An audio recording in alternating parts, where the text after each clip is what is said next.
ফেরেশতাদের কাছে বলবেন, ভাই আমি ডান হাতে আমলনামা পেয়েছি, জান্নাত কোন দিক? কয় এই দিক জান্নাত। চলে যাবেন জান্নাতের দিকে, যাইয়ে দেখবেন যে বিশাল পুল। আহা, বিশাল পুল। এ পুল আবার অনেক চওড়া না, আমাকে পদ্মা সেতুর মতো অত বড় ফোরলেন না। পুল চুলের চাইতে চিকুন, হীরার চেয়ে দাঁড়। আর আমাকে দেশে তো বাঁশের চার শাখো আছে না, পার হইতে গেলে একটু খেয়াল করি যে পাততলেরটা কেমন। যদি দেখি যে পাততলেরটা দুর্বল, তাহলে দরারটার দিক খেয়াল করি যে ওইটা যদি মজবুত থাকে তাহলে এখান ভেঙে গেলে কমপক্ষে ঝুলতে ঝুলতে হলে উপার চলে যেতে। এই সে পুল সিরাতের দ্বারে যে দেয় যে সে দরনা এই বাস নাই, দরনা বলতে নাই, চিকুন। উঠতে 10,000 বছর, সমতলে 10, নামতে 10, এই 30,000 বছরের পথ চুলের চাইতে চিকুন, হীরার চেয়ে ধার। দরনার কিছু নাই, ভয়তে চক্ষু বন্ধ করে বসে পড়বেন। আল্লাহ তালি ডাইনাতে আমলনামা পাইও, বেচতে যাওয়া হলো না। ভয়তে থরথর করে কাঁপতে থাকবেন। ইতিমধ্যে চিন্তা আবার আসবে যে আল্লাহ, পুলসিরাত পার না হলে তো ভেস্তে যেতে পারবো না, যাইতে তো হবে, ডান হাতে আমলনামা পাইছি, ভেস্তে বরাদ্দ হয়ে গেছে, কিভাবে পার হবো? এই বলে চোখ খুলবেন, খুলে দেখবেন যে উপার চলে গেছেন কোন ফাঁকে আপনি নিজেও জানেন না। ওয়ায়ামুরু আলা সিরাতিকাল বারক, বিদ্যুৎ গতিতে পুলসিরাত পার হওয়ার জন্য আর কোনো আমল নাই। বিদ্যুৎ গতিতে পুলসিরাত পার হওয়ার 100 খতম কোরআন শরীফ আপনার আমল নামায় আছে, ওইতে অন্য নেকি পাবেন। 50টা উমরা আছে, তাই দিয়ে অন্য ফজিলত পাবেন। 10টা হজ আছে আমল নামায়, তাই দিয়ে অন্য ফজিলত পাবেন। 1 কোটি টাকা দান করা আছে, তাই দিয়ে অন্য নেকি পাবেন। কিন্তু পুলসিরাত পার হইতে এক নামাজ ছাড়া আর কোনো আমলের দ্বারা কাজ হবে না। এবার নামাজি ব্যক্তি বিদ্যুৎ গতিতে পুলসিরাত পার হবে। এসে সেগুলো আমাদের সব চোখের সামনে। ক্যামেরা, মোবাইল, অডিও, ভিডিও, চাঁদে যাওয়া, মঙ্গল গ্রহে যাওয়া, গ্রহ উপগ্রহ আবিষ্কার করা, দৈনন্দিন প্রয়োজনীয় হাজারো আসবাবপত্র যা 200-100 বছর আগের মানুষ কল্পনাই করতে পারে নাই,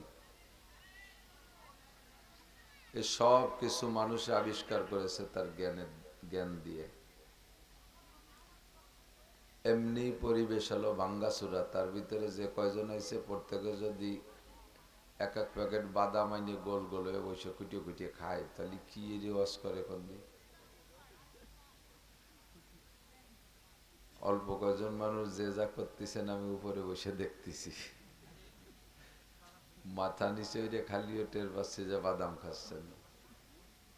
ফাঁকা জায়গা যদি কেউ রাস্তার পাশে পায়খানা করতে বসে, মানুষ আসা শব্দ শুনলি কি রে কন্দি, মাথা নিচে রে, মাথা যত নিচে রে তত ওই পাশ উঁচু হয়। যে পাশে লজ্জা বেশি সেই পাশে উঁচু হইরে দেয়, আর মুখ রে নিচে। তো মাথা নিচে হলে তো আর এক পাশে উঁচু হয়, দেখা যায় সবকিছু। আল্লাহু আকবার। তো এই ক্যামেরা, মোবাইল, এই মাইক টাইক এগুলো কিন্তু জিবরিল আলাইহিস সালাম, মিকাইল আলাইহিস সালাম বানাই দিয়ে যায়নি, আল্লাহ নিজেও বানাই দেয়নি। আমাদেরকে যে জ্ঞান দিয়েছে সে জ্ঞান দিয়ে আমরা এগুলো আবিষ্কার করেছি, তৈরি করেছি, বানাইছি, ঠিক না?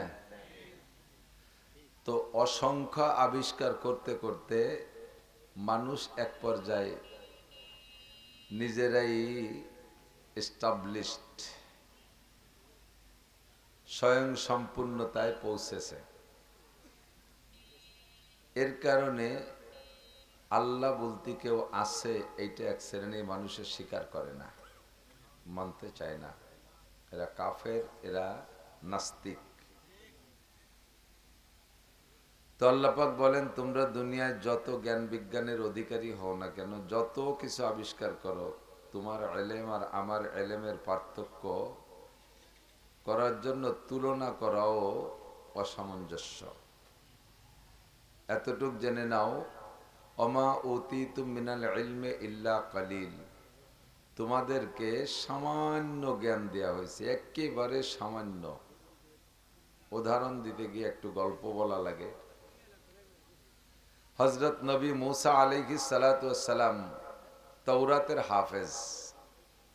মুসা নবীর নাম শুনছেন না আপনারা? শ্রেষ্ঠ 4 জন রসুলের একজন মুসা আলাইহিস সালাতু ওয়াস সালাম দীর্ঘ 40 বছর যাবত সরাসরি আল্লাহর সাথে ওয়ে মিডিয়া জিব্রাইলের মারফত ছাড়া সরাসরি গল্প করেছেন আল্লাহর সাথে। তুর পাহাড়ে বসে আল্লাহর সাথে মুসা আলাইহিস সালাম কথা বলতেন, মুসার সাথে আল্লাহ কথা বলতেন। মাঝে জিব্রাইলকে ব্যবহার করতেন না, আর এই মোবাইলের মাধ্যমে না, সরাসরি কথা বলতেন। আর মুসা আলাইহিস সালামকে আল্লাহ যে কিতাবটা দিয়েছিলেন, কিতাবটা হলো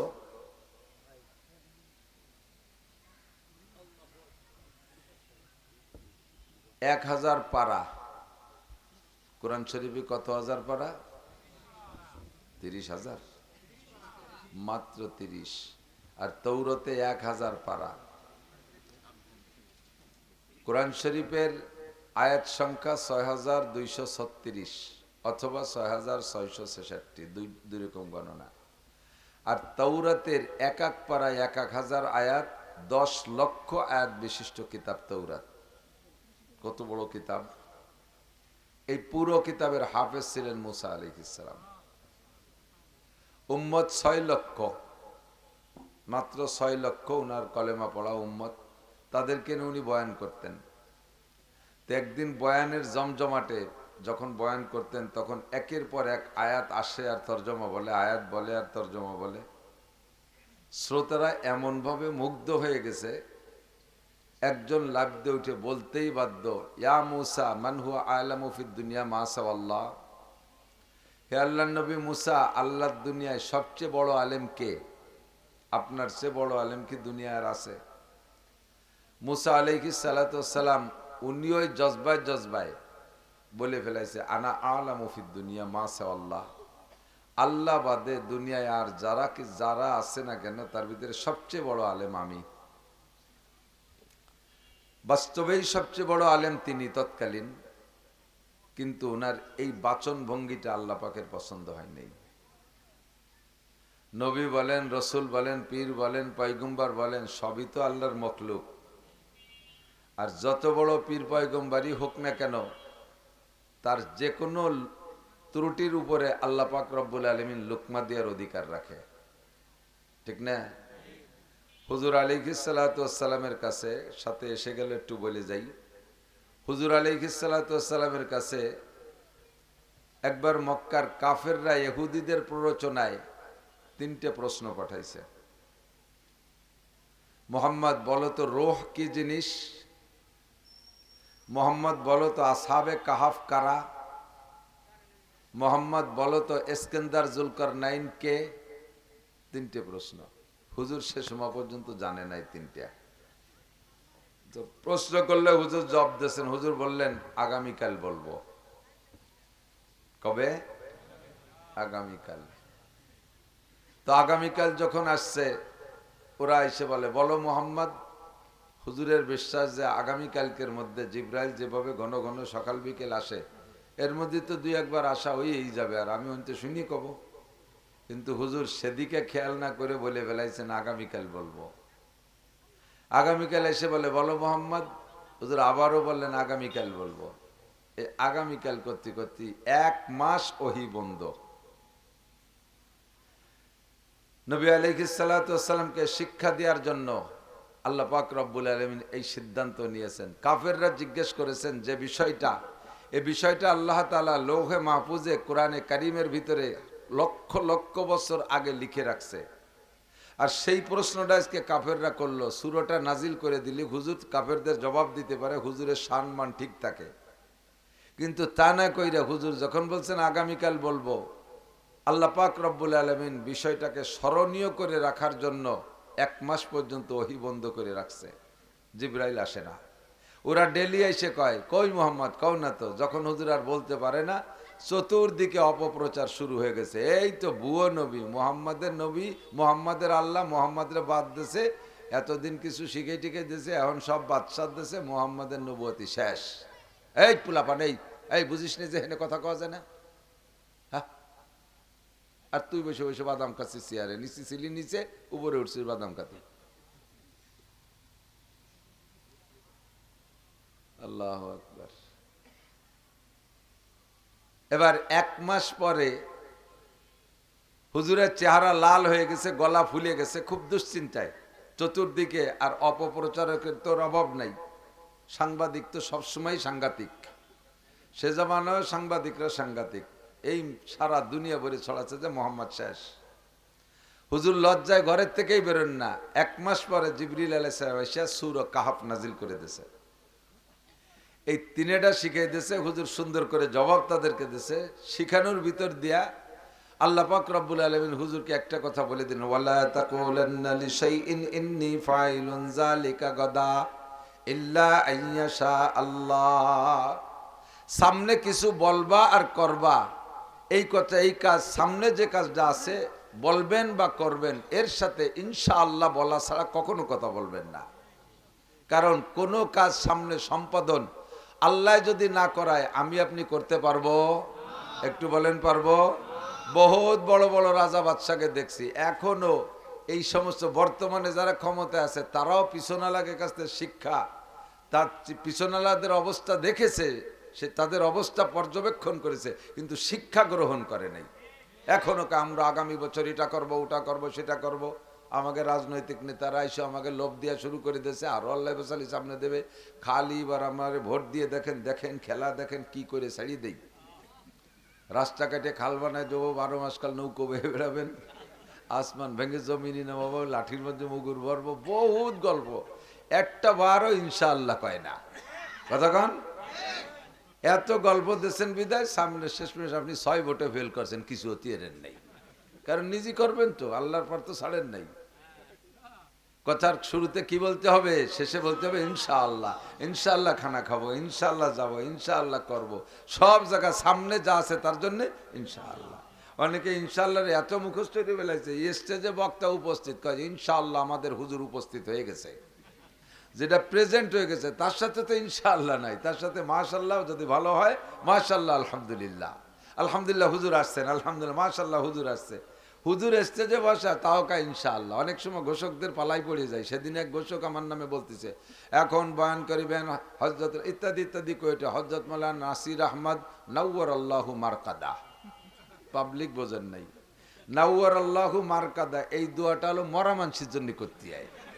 আমি সামনে বসা আমার এসে মরা দোয়া দিতেছে একজন আলেম।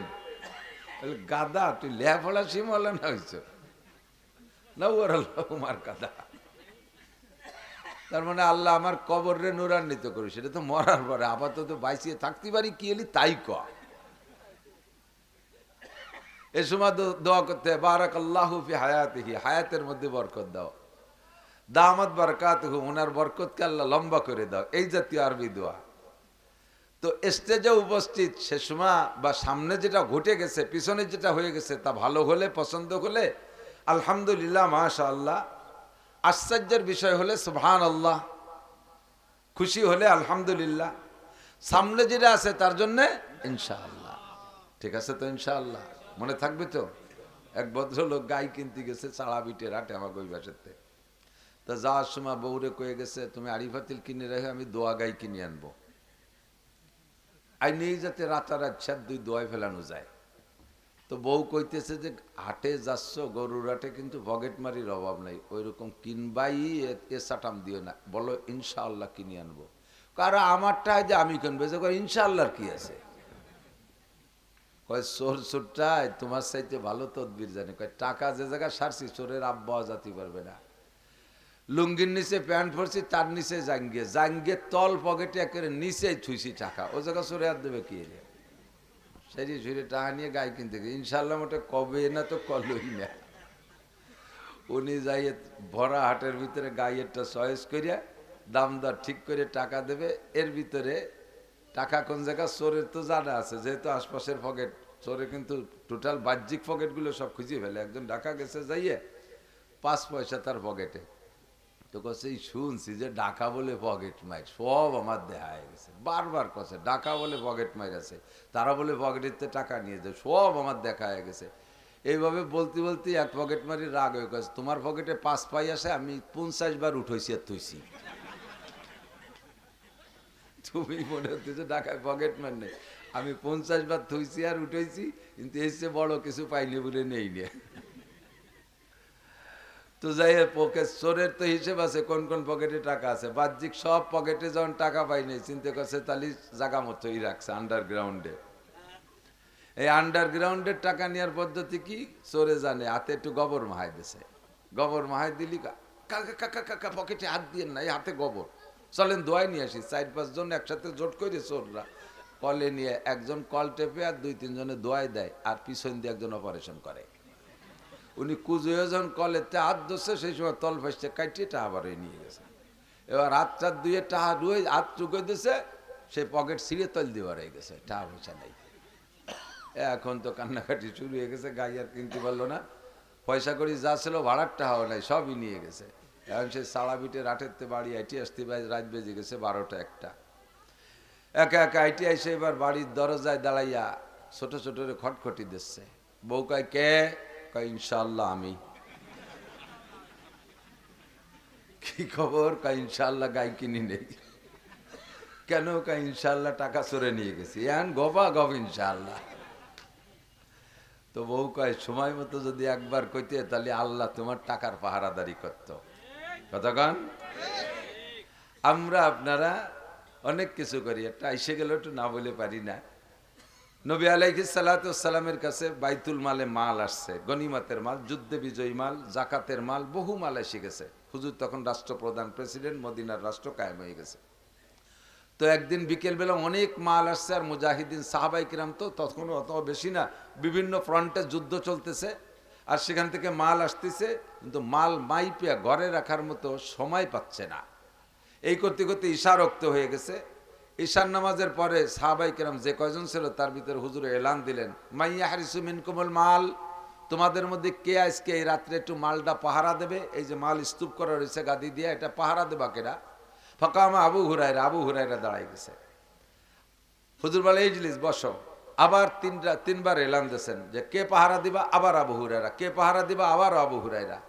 যেহেতু অন্যান্য সাহাবারা উঠছেন কিন্তু একটু স্লো দিন ভরে পরিশ্রম হয়ে গেছে, তো এই জন্য তারা একটু স্লো উঠছে। আবু হুরায়রা চট করে উঠে গেছে। তা আবু হুরায়রাকে হুজুর বলেন ঠিক আছে তুমি পাহারা দিবা, বুখারী শরীফের রেওয়ায়েত। তা আবু হুরায়রা পাহারা দেবেন কোনভাবে? আমাদের দেশীয় নাইট গার্ডের মতো না। আমাদের হাট বাজারের নাইট গার্ডরা পাহারা দেয় কিভাবে? 3 জন নাইট গার্ড আছে, রাস্তা বাজারের এক কোনায় যাইয়া সাবলার মধ্যে তাস খেলে, ওদের দিয়ে ঘর দুটো চুরি হয়ে যায়। আছে না এরকম নাইট গার্ড আমাদের দেশে? অথচ মাসের শেষে 10,000 টাকা বেতন। কয়জন বসে গাঁজা বা খায় বেহুশ হয়ে পড়ে থাকে, ওদের দিয়ে দোকান চুরি হয়ে যায়। তা আবু হুরায়রা তো গাঁজা খা নাইট গার্ড না। উনি চিন্তা করলেন সারা রাত যেহেতু মাল সজাগ থেকে পাহারা দিতেই হবে, তাহলে এর মধ্যে অন্য কামাইও করে নিই। যায় নামাজেরটা পাশে বিছাইয়া নামাজ শুরু করে দিয়েছে। সাহাবায়ে কেরাম যা করে থাকে, নামাজ পড়তে পড়তে পড়তে পড়তে ক্লান্ত হয়ে গেছে। এরপরে বসে বসে তেলাওয়াত করছেন, তেলাওয়াত করতে করতে ক্লান্ত হয়ে গেছে। এরপরে বসে বসে জিকির করতেছেন। ওই জিকির করার ফাঁকে ওনার একটু ঘুমের ভাব এসে গেছে, জিম আসছে। এর ভিতরে শোনে যে ওই মালের যে স্তূপ, গম, খেজুর ইত্যাদিতে স্তূপ করা, সব সব সব সব করে শব্দ, বস্তা বড় একটা শব্দই ওনার কানে আসতেছে। শব্দ উনি সজাগ হয়ে গেছে।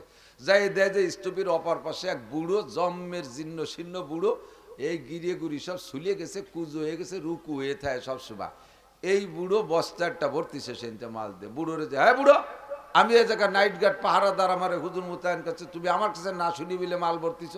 বুড়ো কয়, বাবা আমারও যে অবস্থা, বাড়ির সবাই এই হালাত, কয়দিন যে খাই নে তা কের মনে নাই। এই মাল নেব, রাত্রে খাওয়া হবে, তুমি বাধা দিও না, আল্লাহর কসম আর কোনোদিন আসবো না।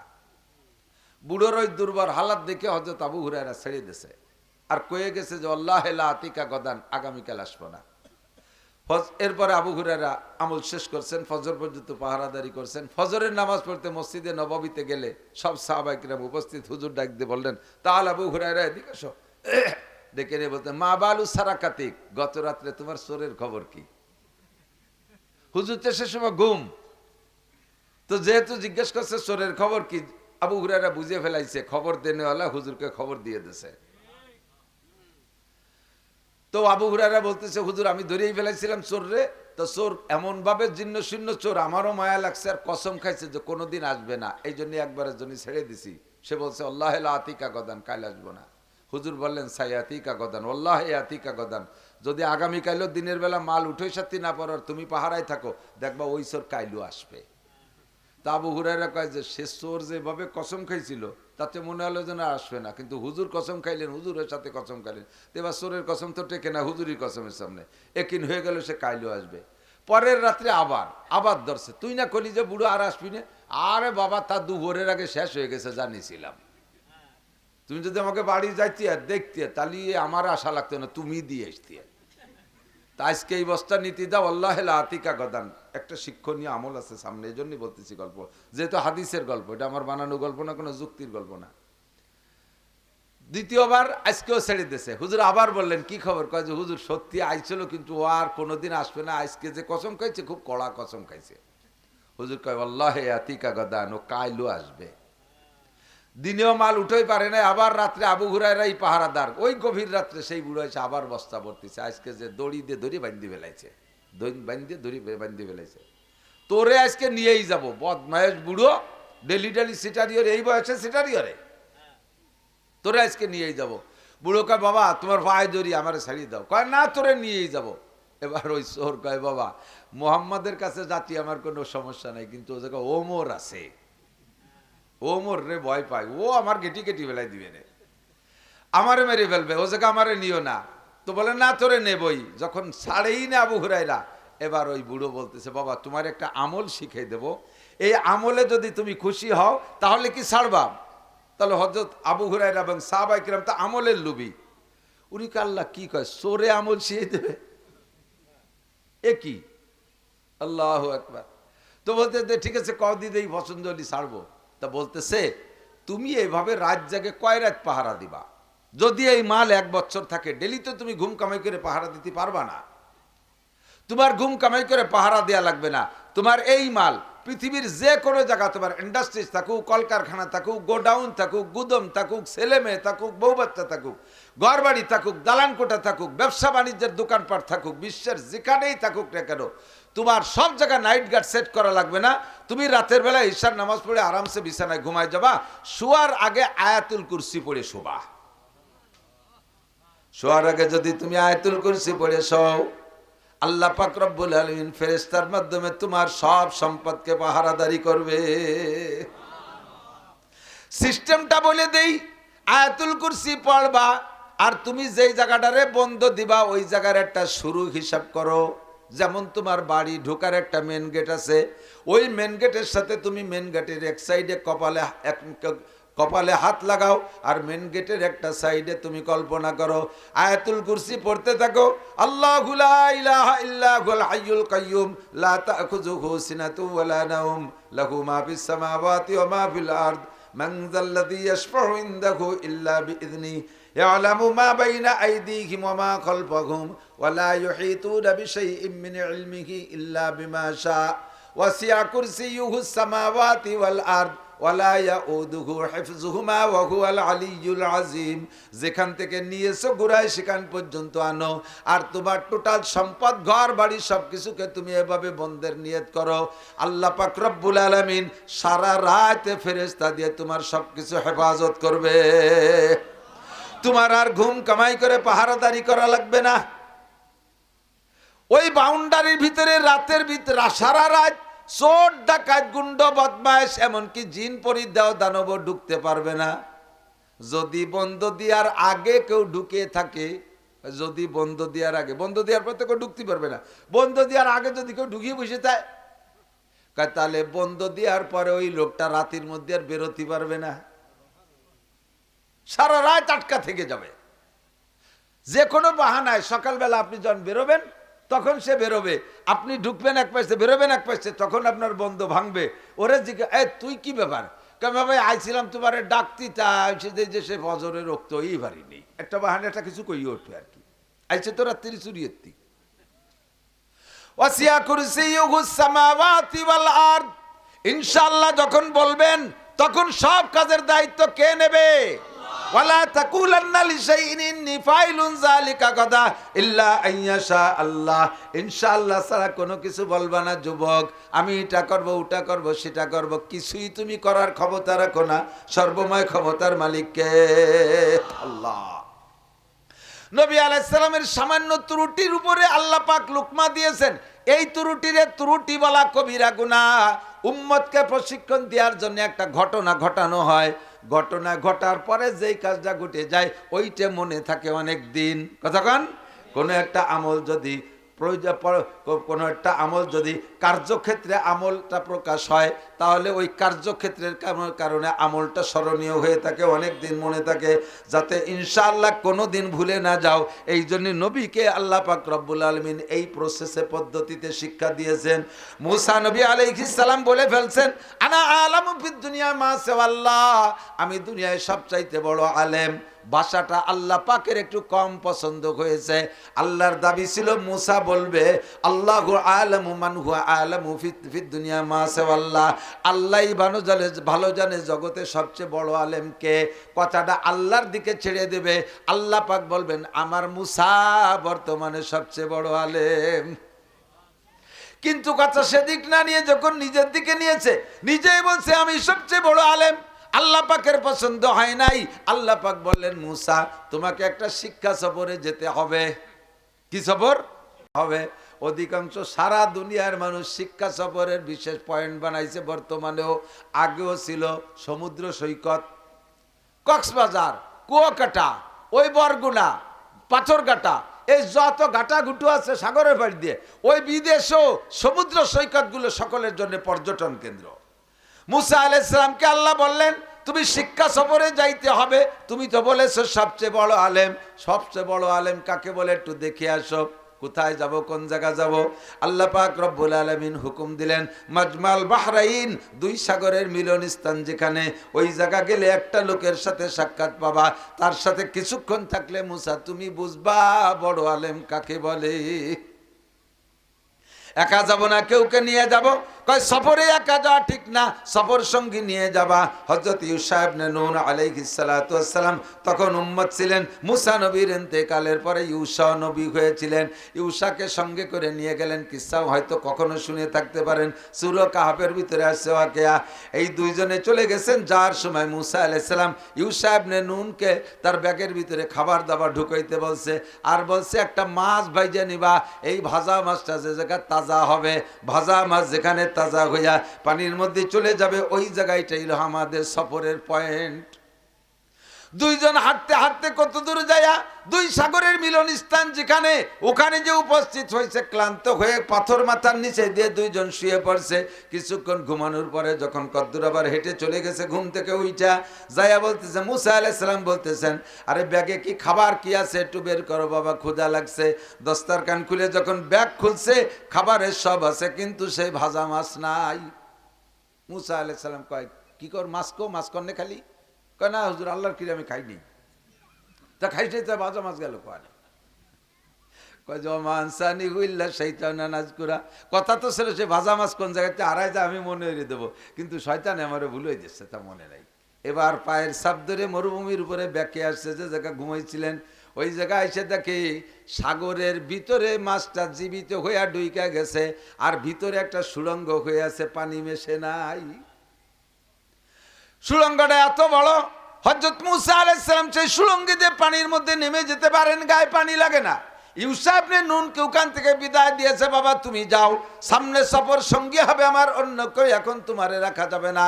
ইউসা ইবনে নূনকে বিদায় দিয়া ওই গর্তের ভিতরে পানি, মাছ যাওয়া সুড়ঙ্গের মধ্যে দিয়ে ঢুকছে। সাগরের তলদেশে গিয়ে দেখে আল্লাহর এক বুজুর্গ, মাথায় পাগড়ি, গায়ে জুব্বা, বসে আছে তাসবিহ তাহলিলে, সালাম দিয়েছে, আসসালামু আলাইকুম মান আনতা ইয়া শাইখ, ও মুরব্বী আপনার নাম কি? উনি বলতেছেন ওয়া আলাইকাস সালাম আনা খাজির, আমার নাম খাজির আলাইহিস সালাম। খিজির বা খাজির দুইটাই জায়েজ। ওমান আনতা আপনি কে? উনি পরিচয় দেয় আনা মুসা বনি ইসরাইল, আমি বনি ইসরাইলের নবী মুসা। পরিচয় হওয়ার পরে সাগরের তল থেকে বেরিয়ে আসছেন। এবার সাগরের পাড়ে আসার পরে মুসা আলাইহিস সালাম বলতেছেন, হযরত আমি আপনার সাথে কিছুক্ষণ থাকতে চাই। খিজির আলাইহিস সালাম বললেন, ইন্নাকা লান তাসতাতিয়া মাইয়া সাবরা, ও মুসা তোমার স্বভাব সম্পর্কে আমি জানি, আমার মতো মানুষের সাথে তোমার মতো স্বভাবের মানুষ বেশিক্ষণ ধৈর্য ধরে থাকতে পারবা না, তোমার এই সফরের সাথী হওয়ার দরকার নাই। মুসা আলাইহিস সালাম বললেন ইনশাআল্লাহ আমি পারবো। উনি ইনশাআল্লাহ দেব শুরু করেছেন, ইনশাআল্লাহ আমি পারবো, বাস চলো যাই। রাস্তা দিয়ে হাঁটতেছে, যাইতে যাইতে কত দূর যাইয়া নদীর পার দিয়ে হাঁটতেছে, ওই নদীটা পার হয়ে উপার যাওয়ার প্রয়োজন। খেয়াঘাটে যখন গেছে, যাইয়া খেয়াওয়ালার সাথে সাক্ষাৎ, 2 বছর করে দেখা খেয়াল আগেই কন্ট্যাক্ট করে নেছেন, হযরত আপনাদের দুইজনরে পার করতে পারি, শর্ত হলো পয়সা দিতে পারবেন না, পারের করি নেব না। পয়সা নেবে না বলে আগে কন্ট্যাক্ট করে নেছেন। আমরা হলে পয়সা কত দেবেন সেই কন্ট্যাক্ট করতাম। হুজুর মানুষ, বক্তা মানুষ, মোটা টাকা কামাই করেন, কয় টাকা দেবেন তাই করেন। আর উনরা কয় না হুজুর পয়সা দিতে পারবেন না, ঠিক আছে ওঠেন খেয়ায়। খেয়া নৌকায় উইটা মাঝ নদীতে গেছে, ইতিমধ্যে দেখে একটা পাখি পানির মধ্যে মুখ দিয়ে 1 ফোঁটা পানি পান করলো। ছোট্ট পাখির মুখ থেকে আর 1 ফোঁটা পানি ছুটে পড়ে গেছে। পানির মধ্যে মুখ দিলি তো একটু পানি মুখে জড়ায়, সেটা ফোঁটাকারে পড়ে যায়, আর যেটুক পান করছে সেটুক ঠোঁটে ছিল। মুসা আলাইহিস সালামকে খিজির আলাইহিস সালাম বলতেছে, ভাই মুসা দেখেছেন এই পাখিটা কি করলো? কয় পানি পান করেছে। কতটুক পানি খেয়েছে? কয় আনুমানিক 1 ফোঁটা। ঠোঁট থেকে পড়ছে কতটুক? কয় 1 ফোঁটা। এবার খিজির আলাইহিস সালাম বলে, ভাই মুসা বলেন তো এই পাখিটা 1 ফোঁটা পানি পান করার কারণে গোটা সাগরের থেকে কয় হাত কয় ইঞ্চি পানি কমে যেতে পারে? বুঝেন নাই প্রশ্ন? খিজির আলাইহিস সালাম মুসা আলাইহিস সালামকে কয়, ভাই এই পাখিটা যে 1 ফোঁটা পানি খেয়ে বেড়াইছে সাগরের থেকে, তাহলে গোটা সাগরের থেকে কয় হাত পানি নিচে হতে পারে? মুসা আলাইহিস সালামকে আপনার সাথে আমার থা হবে না নে, এই সমস্ত আহ্বাব জিজ্ঞেস করবেন, এটা প্রশ্ন হলো। সারা সাগরের থেকে টনকে টন পানি নিয়ে গেলিও তো 1 চুল পরিমাণ কমে না, আর 1 ফুট পানি খাইছে তো কয় হাত পানি কমে গেছে, এই জিজ্ঞেস করেন ভাও কথা? কয় মুসা ভাও কথা না, তোমার এই সফরের নাম শিক্ষা সফর, কদমে কদমে শিক্ষা গ্রহণ করবা। ওই সেই কথাটার শিক্ষা দেয়, হে মুসা তোমার এলেম আর আমার এলেম, তোমার জ্ঞান আর আমার জ্ঞান।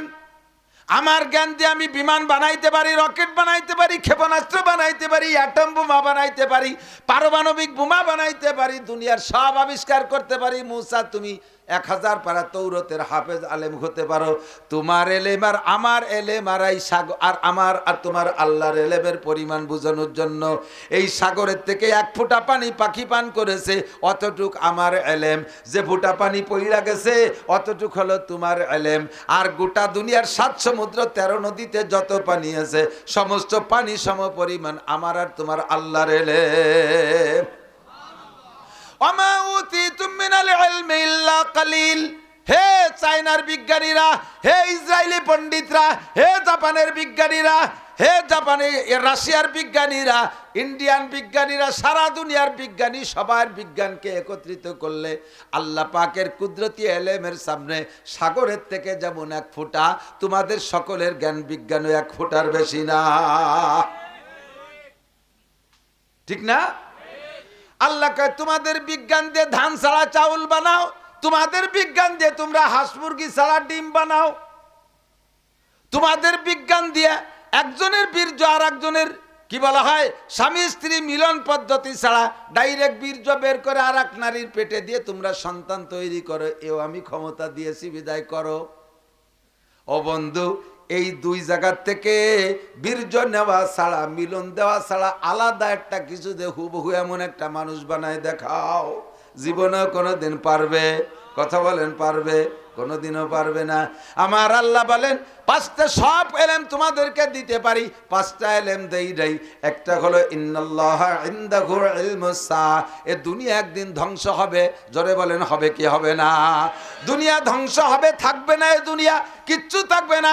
ইজাস সামাউন ফাতারাত ওয়া ইদাল কাওয়াকিবু ইনতাসারাত ওয়া ইদাল বিহারু ফুজ্জিরাত ওয়া ইদাল কুবুরু বুসিরাত ইযা ওয়াকাতিল ওয়াকিআ লাইসা লিওয়াকাতিহা কাযিবা খাফিদাতুর রাফিআ ইযা রুজ্জাতিল আরদু রাজ্জা অবুসাতিল জিবালু বাসসা।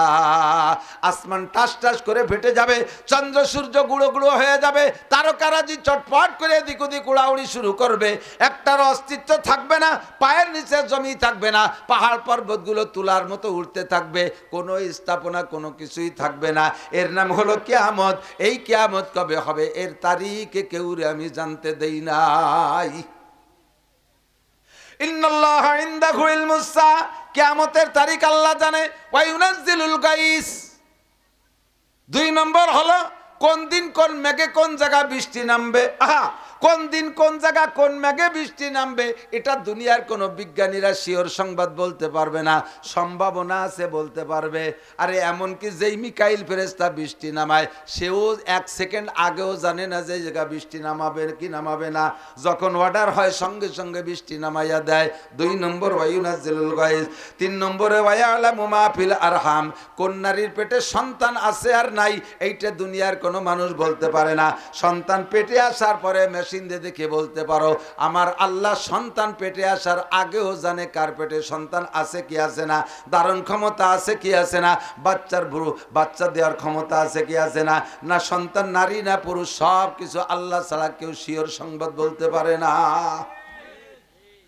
4 নম্বরে আমা তাদরি নাফসুম মাযা তাকসিবু গাদা, আগামীকাল ভাই একটু পরে কে কি ইনকাম করবেন কেউ বলতে পারবেন না, কে কি খাবেন কেউ বলতে পারবেন না। নিজে আসার সময় ঢাকা থেকে আসার সময় পদ্মার ঘাটে এপার ওপার মাছের আড়ত আছে, বড় বড় দামি দামি ইলিশ মাছ, বড় পাঙ্গাস আর আইড় মাছ, এত মোটা মোটা চিংড়ি মাছ, পদ্মা নদীর খোল্লা মাছ, এরপরে ট্যাংরা মাছ, মোটা মোটা মাছ পাইছেন। টাকা আছে পয়সা আছে, 10 প্রকারের মাছ কিনে নিয়ে আসছেন। আসার পথে আবার পাখি পাইছেন 2 প্রকার, তা নিয়ে আসছেন। আসার পথে আপনি রাজভোগ, মালভোগ, রসমালাই ইত্যাদি মিষ্টি আশটা কিনে নিয়ে আসছেন। আবার 10 কেজি দুধ আনছেন, বউরে কইছেন 10 কেজি দুধ জ্বালাইয়া 2 কেজি বানাইয়া পায়েস রান্না করবা। দুপুরবেলা সব রান্না হয়ে গেছে, টেবিলে সাজাইয়া বসছেন, খানা খাবেন। ভাতও মাখানো হয়ে গেছে, লুকমাও ধরা হয়ে গেছে, ঠোঁটের মাত্র কাছে গেছে। ইতিমধ্যে ছেলে এসে কয় আব্বা আপনি বলে আমলিক করেন, আপনার নামে মামলা, র্যাবে বাড়ি ঘিরে ফেলাইছে, র্যাবে বাড়ি ঘিরে ফেলাইছে সেনাবাহিনী। আর কি ওই নেলা গালে যাবে, ওই লুকমা মুখে যাবে? ভাত ফেলায় চুইয়ে পিছনের দরজা দিয়ে পায়খানা ছাদের পাশ দিয়ে লাভ দিয়ে কোচড়ির মধ্যে পড়িয়া তল দিয়ে ডুবইয়ে যাইয়ে বিলির মধ্যে দিয়ে 3 মাইল দৌড় হয়ে যায়, বুন বাড়ি যে হাবাতে হাবাতে হচ্ছে, বুন্ডি চালিয়ে ভান্তা ভাত থাকলি দে। এত তা কিনলেন, কিছু খাতে পারলেন না। খাইতে পারবেন কি পারবেন না কে জানে। ওমা তাদরি নাফসুম মাযা তাকসিবু গাদা, আগামীকাল কে কি ইনকাম করবেন কেউ কইতে পারবেন না। ওমা তাদরি, এ যুবক আমার দিক তাকাও, ওমা তাদরি নাফসুম বিআইয়ি আরদিন তামুত, কে কোন জায়গা মারা যাবা কেউ বলতে পারবে না। তবে যেখানে মরণ আছে সে জায়গা যাইতেই হবে যে কোনো বাহানা, ঠিক না? দচি জাদা মীরা কাসার জোরে জোর, একে আবদানা দেগার খাকে গর। 2টা জিনিস মানুষকে গন্তব্যে নিয়েই ছাড়ে, কোনো বাধায় ঠেকাইতে পারে না। একটা হলো রুজি আর রুটি, আর একটা হলো কবরের মাটি। যেখানে কবর আছে সেখানে যাইতে হবে, যেখানে মরণ আছে সেখানে যাইতে হবে। কুলাঙ্গার পোলাপান, ইদানিং কাল পোলাপানগুলো বেশি কুলাঙ্গার হয়ে গেছে। খানা খাতি বসলি মোটে খানা শেষই হয় না, কারণ এক নেলা গালে দেয় আর মোবাইল দেয়। ওদের মাহাইনে বাদ জুড়ে যাচ্ছে, তাও হচ্ছে এমন মোবাইলের মধ্যে মজার মধ্যে ঢুয়ে গেছে, সে আইঠিয়াবাদ সহ আবার একটা খোঁচা দেয়, আতে আইঠিয়ে রয়েছে সে অবস্থায় ডলা দেয়, মোবাইল মাহাই গেছে। এক ওক্তের ভাত খাইতে 1.5 ঘন্টা টাইম লাগায়, কতক্ষণ? আজকে যুবক নাকে মুখে গিলতেছে টপা টপ, মাত্র 5 মিনিটের মধ্যে খাওয়া শেষ। মা কয় আসতে কা গলা বেঁধে যাবে, এত তাড়াতাড়ি খাইস কাকা? আমার বন্ধু রাস্তায় ফোন দিছে, 2 দোস্ত আমরা বাঙ্গার থেকে 4 লেনে একেবারে মাওয়ার ঘাট পর্যন্ত যাব, ওখানে যাইয়া ইলিশ খাবো মা, আজকে তোমার খানা বেশি খাবো না। তাড়াহুড়া কইরা দৌড়ে যাইয়া মোটর সাইকেলে উঠছে। 2 দোস্ত রাস্তায় মোটর সাইকেল চালাইতেছে, হাং আর বং গাড়ি 150 কিলোমিটার বেগে। মোড়ের পার যাইয়া সামলাইতে পারে নাই, ট্রাকের তলে চইলা গেছে। বালুর ট্রাকের সাথে লাইগা 2টা 2 দিক চায় শীতে পড়ে জায়গায় ডেট। মা গলা জড়ায় ধরে কান্দে, লাশ ধইরা কয় বাবা অন্যদিন 1.5 ঘন্টা ধরে খাইতি, আজকে এত তাড়াতাড়ি কেন খালি? খাওয়ার মধ্যে যদি 1.5 ঘন্টা টাইম লাগাইতি, এই টাইমে জায়গা আসতি না, মরতি না। তোরে কে ডাকলো এই জায়গায় এত তাড়াতাড়ি? মা তুমি জানো না আজরাইলে ওই জায়গা থেকে নক করতেছে, ওই জায়গাতে কল করতেছে, তাড়াতাড়ি আয়, ঘড়ির টাইম পুরে সময় সময় মিলে যাচ্ছে, কাটা এসে গেল জায়গায়। তুই 1.5 ঘন্টা ধরে খাইলে তোর এ জায়গায় দিয়ে দেবে কিনা, তাড়াতাড়ি আয়। এই জন্য নাহে মুহি গিলিয়া তাড়াতাড়ি মোটর সাইকেলে জায়গা মতো যাও। আজরাইল কয় ওই জায়গা নেওয়ার দায়িত্ব আমার না, ওই জায়গা মারার দায়িত্ব আমার, নেওয়ার দায়িত্ব তোমার বন্ধুর মোটর সাইকেল। হযরত ইদ্রিস নবী আলাইহিস সালাতু ওয়াস সালাম, আদম আলাইহিস সালামের পরে শীস আলাইহিস সালাম, শীস আলাইহিস সালামের পরে মাহলাইল আলাইহিস সালাম, 3 নবী। 4র্থ নবীর নাম ইদ্রিস আলাইহিস সালাম।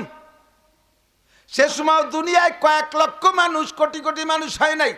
ইদ্রিস আলাইহিস সালামকে আল্লাহ পাক 30 খান সহিফা আসমানি কিতাব দিয়েছে উম্মতকে পড়াবা। ইদ্রিস আলাইহিস সালাম দুনিয়ায় সর্বপ্রথম ক্লাসের মাধ্যমে লেখাপড়ার পদ্ধতি আবিষ্কার করেছেন। আসমানি কিতাব উম্মতরে কিভাবে পড়ায় প্রমোশন দেওয়া যায়, শিক্ষা দেওয়া যায়, উনি সিলেটে আর বোর্ডে লিখে লিখে সুন্দর করে ক্লাসিফিকেশন করে ভাগ ভাগ করে পড়ানো শুরু করেছেন। আর তাতে ছাত্রদের উন্নতি ঘটতেছে। খেয়াল করেন, ক্লাসের মাধ্যমে যদি লেখাপড়া না হয় তাহলে এই ছেলেটা কতটা যোগ্যতা অর্জন করছে তা কি কোনোতে যে মাপা যায়? সারা দুনিয়ার মেডিকেল সায়েন্সের সমস্ত বই পড়িয়ে বেলাইছে, একটা পরীক্ষাও দেয়নি। ওরা কি কেউ ডাক্তার কবে? বিএ ক্লাস পর্যন্ত সব বই পড়িয়ে বেলাইছে, সব বই মুখস্থ, কিন্তু 1, 2, 3 কোনো ক্লাস একটা পরীক্ষা দেয়নি। ওরা কি 1 পাসও কেউ কবে? তাহলে প্রমোশন আর যোগ্যতা প্রমাণের জন্য ক্লাসের মাধ্যমে, লেখাপড়া পরীক্ষার মাধ্যমে এগুলো যাচাই হয়। তো ইদ্রিস আলাইহিস সালাম সর্বপ্রথম ক্লাসের আবিষ্কার করেছেন। এই খবর আসমানে বহু ফেরেশতা আছে, এক এক আসমানে এক এক ধরনের ফেরেশতা। চতুর্থ আসমানে একজন ফেরেশতার আল্লাহ তাআলা সৃষ্টির পরে দায়িত্ব দিয়েছে, তুমি আলাইকা বিসুজুদ, তোমার আর কোনো কাম নাই, তুমি খালি সিজদায় পড়ে থাকবা, দাঁড়াবো না, রুকু দেবে না, আট বাজারে যাবে না, তোমার তার বউ ছেলে মেয়ে নাই, তোমার খ্যাত খাবার নাই, পাট নাই, কুষ্টা নাই, পিঁয়াজ নাই, কোনো ঝামেলা নাই, এদিক ওদিক যাবে না, একে সিজদায় কিয়ামত। এই সিজদা ফেরেশতা সৃষ্টির পর থেকে সিজদাই পড়ে রয়েছে। ওই সিজদা অবস্থায় ওনার কানে খবর গেছে যে ইদ্রিস আলাইহিস সালাম এইভাবে ক্লাসের মাধ্যমে, দর্শ মানে ক্লাস, সেখান থেকে ইদ্রিস, দর্শ মানে ক্লাস, সেখান থেকে ইদ্রিস, এই জন্য ওনার নাম ইদ্রিস রাখছে। তো ওই ফেরেশতা কয়, আল্লাহ আমি খবর পেলাম এনতে জিবরাইল যাওয়ার সময় কয়ে গেল যে দুনিয়ায় যে আসমানি কিতাব ইদ্রিস নবীর কাছে দিয়েছে ওটি উনি এইভাবে ক্লাসের মাধ্যমে পড়াচ্ছে উম্মতকে। আমার শুনে খুব ভালো লাগছে, তুমি যদি একটু অনুমতি দিতে আমি একটু ওনার সাথে সালাম মুসাফা করে একটু দেখা করে আসতাম। আল্লাহ বলে, ঠিক আছে, মাথা উঠে যাও, দেখা করে আসো।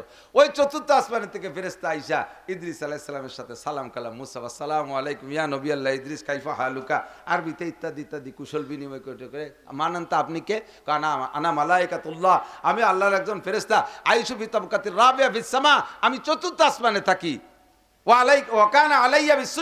আর আমার একটা মাত্র আমল ছিল সিজদায় থাকবো। আমি শুনেছি আপনার সম্পর্কে, আল্লাহ থেকে অনুমতি নিয়ে একটু দেখা করতে আসছে, আমার দিলটা ঠান্ডা হয়ে গেছে। হুজুর আপনি চমৎকার একটা কাজ শুরু করছেন। ইদ্রিস আলাইহিস সালাম বলে, ভাই তুমি যদি আমাদের সাক্ষাৎ পাই, আমার সাথে সাক্ষাৎ পেয়ে খুশি হয়ে থাকো, সন্তুষ্ট হও, তাহলে আমার একটা দাবি আছে তোমার কাছে, দুটি দাবি, তুমি কি আমার একটু পূরণ করে খুশি বলেন, যদি আমার শক্তির মধ্যে তাকে করবো। কয় বলেন কি কি? কয় এক নম্বর হলে এই যে বেলাটা ওঠে আর ডোবে, আমার মাথার মধ্যে ঘুরতেছে যে কোন জায়গাতে ওঠে আর কোথায় ডোবে, এই উঠা ডুবাটা একটু দেখতে মনে চাচ্ছে। এটা রেখে তুমি একটু আমার এই ফাঁকনার মধ্যে ওই গাড়ি একটু উড়িয়ে দেখাই নিয়ে আসতে পারো। তো ফেরেশতা বললেন, এটা সম্ভব। আর একটা কি? আর একটা হলো তুমিও ফেরেশতা, আজরাইল আলাইহিস সালামও ফেরেশতা। আজরাইল আলাইহিস সালাম আপাতত দ্বিতীয় আসমানে আছে শুনছি, তুমি কি আজরাইল আলাইহিস সালামের কাছে যে একটু শুনিয়ে আসতে পারো যে আমার মরণ কবে হবে, খাতাটা দেখে মরার ডেটটা যদি এসে একটু শুনিয়ে এসে করতে পারো, আমি ধরো 1 বছর আগে একটু ভালোই প্রিপারেশন নিলাম, একটু প্রস্তুতি নেব, এমনি তো নবী কোনো ত্রুটি নাই, আর একটু বেশি ইবাদত করে আল্লাহমুখী হয়ে যাব। তো হ্যাঁ এটাও সম্ভব। তো চলেন আগে বেলা দেখে আসি। সূর্য উদয় অস্ত ডানার ভিতরে আটকাই নিয়া, সূর্য উদয় আর অস্তর স্থান ফিরুইয়াল আইন, চর্ম চোখে যেটা দেখা যায়, এদিকে জাপান ওদিকে পশ্চিম আমেরিকা, এই দুই জায়গা নিয়ে ওনারে দেখাইছে যে এই জায়গা থেকে সূর্য উঠে ওখানে যায়। এরপরে কয় চল তাহলে কি করে যে এবার আজরাইলের কাছে মরণের খবর শুনিয়ে আসতে হবে। তো ফেরেশতা চিন্তা করলেন কি যে আমি ওনারে দুনিয়ায় থুইয়ে ওই জায়গা যায় যদি শুনিয়ে এসে কই, তাহলে ওনার বিশ্বাস হতেও পারে নাও পারে, তার সাথে সবচেয়ে ভালো হবে আমি আজরাইলের কাছে জিজ্ঞেস করব, আর উনি আমার ডানার মধ্যে থাইয়ে লুকায় ফেলায় শুনবে, শুনিয়ে এরপরে আবার আমি জায়গায় নিয়ে থুয়ে যাবো। এইভাবে সে ডানার বগলের মধ্যে আটকাইয়া উড়ে দ্বিতীয় আসমানে যাই আজরাইল ইসলামের সাথে সাক্ষাৎ। আসসালামু আলাইকুম ভাই, ইয়া মালাকাল মউত কাইফা হালুকা, ভাই আজরাইল আপনি কেমন আছেন, ইত্যাদি ইত্যাদি কইটা। ওয়ালাইকুম সালাম, কি খবর ভাই, কেমন আছেন টাছেন? কাহা আলহামদুলিল্লাহ ভালো আছি। এবার বলতেছে মাতায় আমুতু ইদ্রিস, একটু খাতাটা দেখেন দি, ইদ্রিস আলাইহিস সালাম কবে মরবে সেই তারিখটা একটু আমারে কন দি। জিজ্ঞেস করার পরে মালাকুল মউত আজরাইল ফেরেশতা খাতাপত্র না দেখে ওই ফেরেশতারে এক গাদি দোয়া দিচ্ছে, আল্লাহ তোমার মর্যাদা বাড়াই দিক, আল্লাহ তোমার আরো সম্মান বাড়াই দিক, এইরকম ভালো ভালো দৃশ্য দেখার তৌফিক দান করুক। তো ওই ফেরেশতা কয়, জিজ্ঞেস করলাম ইদ্রিস মরবে কবে, তা আপনি আমার ভূয়সী দোয়া দিচ্ছেন কে? কারণ ভাই তুমি যে উপকার করছো দোয়া না দিয়ে পারতেছি না। তো কি উপকার? কয় যে আল্লাহ আমারে বলছে ইদ্রিসের জান নিবা দ্বিতীয় আসমানে উঠাইয়া বেলা এই কয়টার সময়, আমি তো গড়ি ধরে বসে রয়েছি, সে ইদ্রিস তো আসেই না কোনোভাবে। আমি বড় টেনশনে রয়েছি। তুমি যখন ইদ্রিস আলাইহিস সালাম নিয়ে আসছো, আসে আমারে সালাম দেওয়ার আগে দেখে গড়িতে টাইম হয়ে গেছে, আমি ইদ্রিসের জানটা আগে নিয়ে নিছি। সে সময় তুমি আমার সালামও দিয়ে পারো নাই। উনি কি মরিয়ে গেছে? বগলুচের দেশে ইদ্রিস আলাইহিস সালাম মারা গেছে। উনি আশ্চর্য হয়ে গেছে। সাথে সাথে আজরাইল বললেন, আইনামা তাকুনু ইউদরিকুমুল মাউত ওয়ালাউ কুনতুম ফি বুরুজিম মুশাইয়াদা ইযা জাআ আজালুহুম লা ইস্তাকিরুনা সাআতান ওয়া লা ইস্তাকদিমুন। মরণের ভয়তে কোথায় পালাবা? কুল ইন্নাল মাউতাল্লাযী তাফিরুনা মিনহু ফাইন্নাহু মুলাকিকুম। মরার ভয়তে আমেরিকা যাবা, ও জায়গা আজরাইল ভয় চেনে কি চেনে না? কতক্ষণ বিদেশে চিকিৎসা হতে যায়, বাঁচার জন্য যায়, লন্ডন যায়, আমেরিকা যায়, সিঙ্গাপুর যায়, তারপরে বোম্বে যায়, মাদ্রাজ যায়, চেন্নাই যায় বাস্তি জন্যে। ও জায়গাতে অনেকে মরিয়া আসে, কি আসে না? কথা বলেন। বাস্তি যায়, মরিয়া আসে, সব জায়গা আজরাইল চেনে। সময় হয়ে গেলে ছাড়বে না দোস্ত। এই কথাটাই বলতে চাইছি যে যেখানে মরণ আছে, দ্বিতীয় আসমানে ইদ্রিসের মরণ, সে জায়গা তাকে যাওয়া লাগবে। যার যেখানে মরণ আছে তাকে সেখানে যাওয়া লাগবে। যার যেখানে রুজি আছে তাকে সেখানে যাওয়াই লাগবে।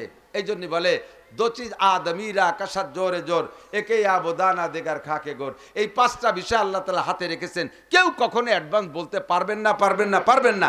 1 নম্বরে কিয়ামত কবে হবে, 2 নম্বরে কোন মেঘে বৃষ্টি হবে, 3 নম্বরে কোন নারীর পেটে সন্তান আছে আর নাই, 4 নম্বরে আগামীকাল কে কি কামাই করবেন আর খাবেন, 5 নম্বরে কে কোথায় মরবেন, কার মরণ কোথায় আছে, এটা একমাত্র আল্লাহ ছাড়া কেউ জানে না।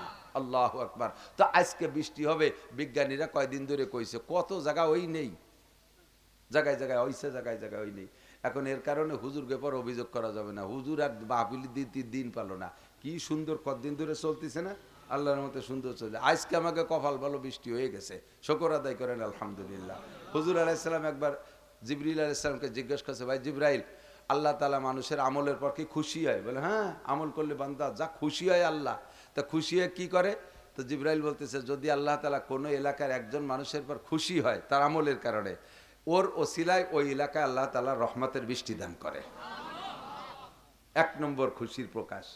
2 নম্বর কয়, যদি তার চেয়ে বেশি খুশি হয় তাহলে কি রে, একটু খুশি হলে তো বৃষ্টি দেয়। যদি তার চেয়ে বেশি খুশি হয় তাহলে আল্লাহ কি করে? কয় তাহলে আল্লাহ তাআলা তার একটা মাইয়ে দেয়। কোন লোকের পর আল্লাহ বেশি খুশি হলে আল্লাহ তার একটা কন্যা সন্তান দরকার, একটা মেয়ে দেয়। আল্লাহ খুশি হয়ে মাইয়ে দেয়, আর আমরা মাইয়ে পাইয়ে খুশি না বেজার? 99% পাবলিক বেজার। বউরে আতুর ঘরে যে কেড়াইল দেওয়ারি শুরু করে, পেটে বাচ্চা মাইয়া আছে, যদি আল্ট্রাসাউন্ডে ধরা পড়ে, ওই সে আল্ট্রাসাউন্ড অবস্থায় উল্টো সোনো সংবাদ দিয়ে দেয়, এবার খালি ফাটির বাচ্চা হলিয়ে তোরেও তালাক, তোর মারও তালাক। গড় ভরি ফেলাইছে। শয়তান মাইয়ে হয় কেন, কি জন্য এত মাইয়ে হয়? তা তো গোড়ায় হাত দাও নাই।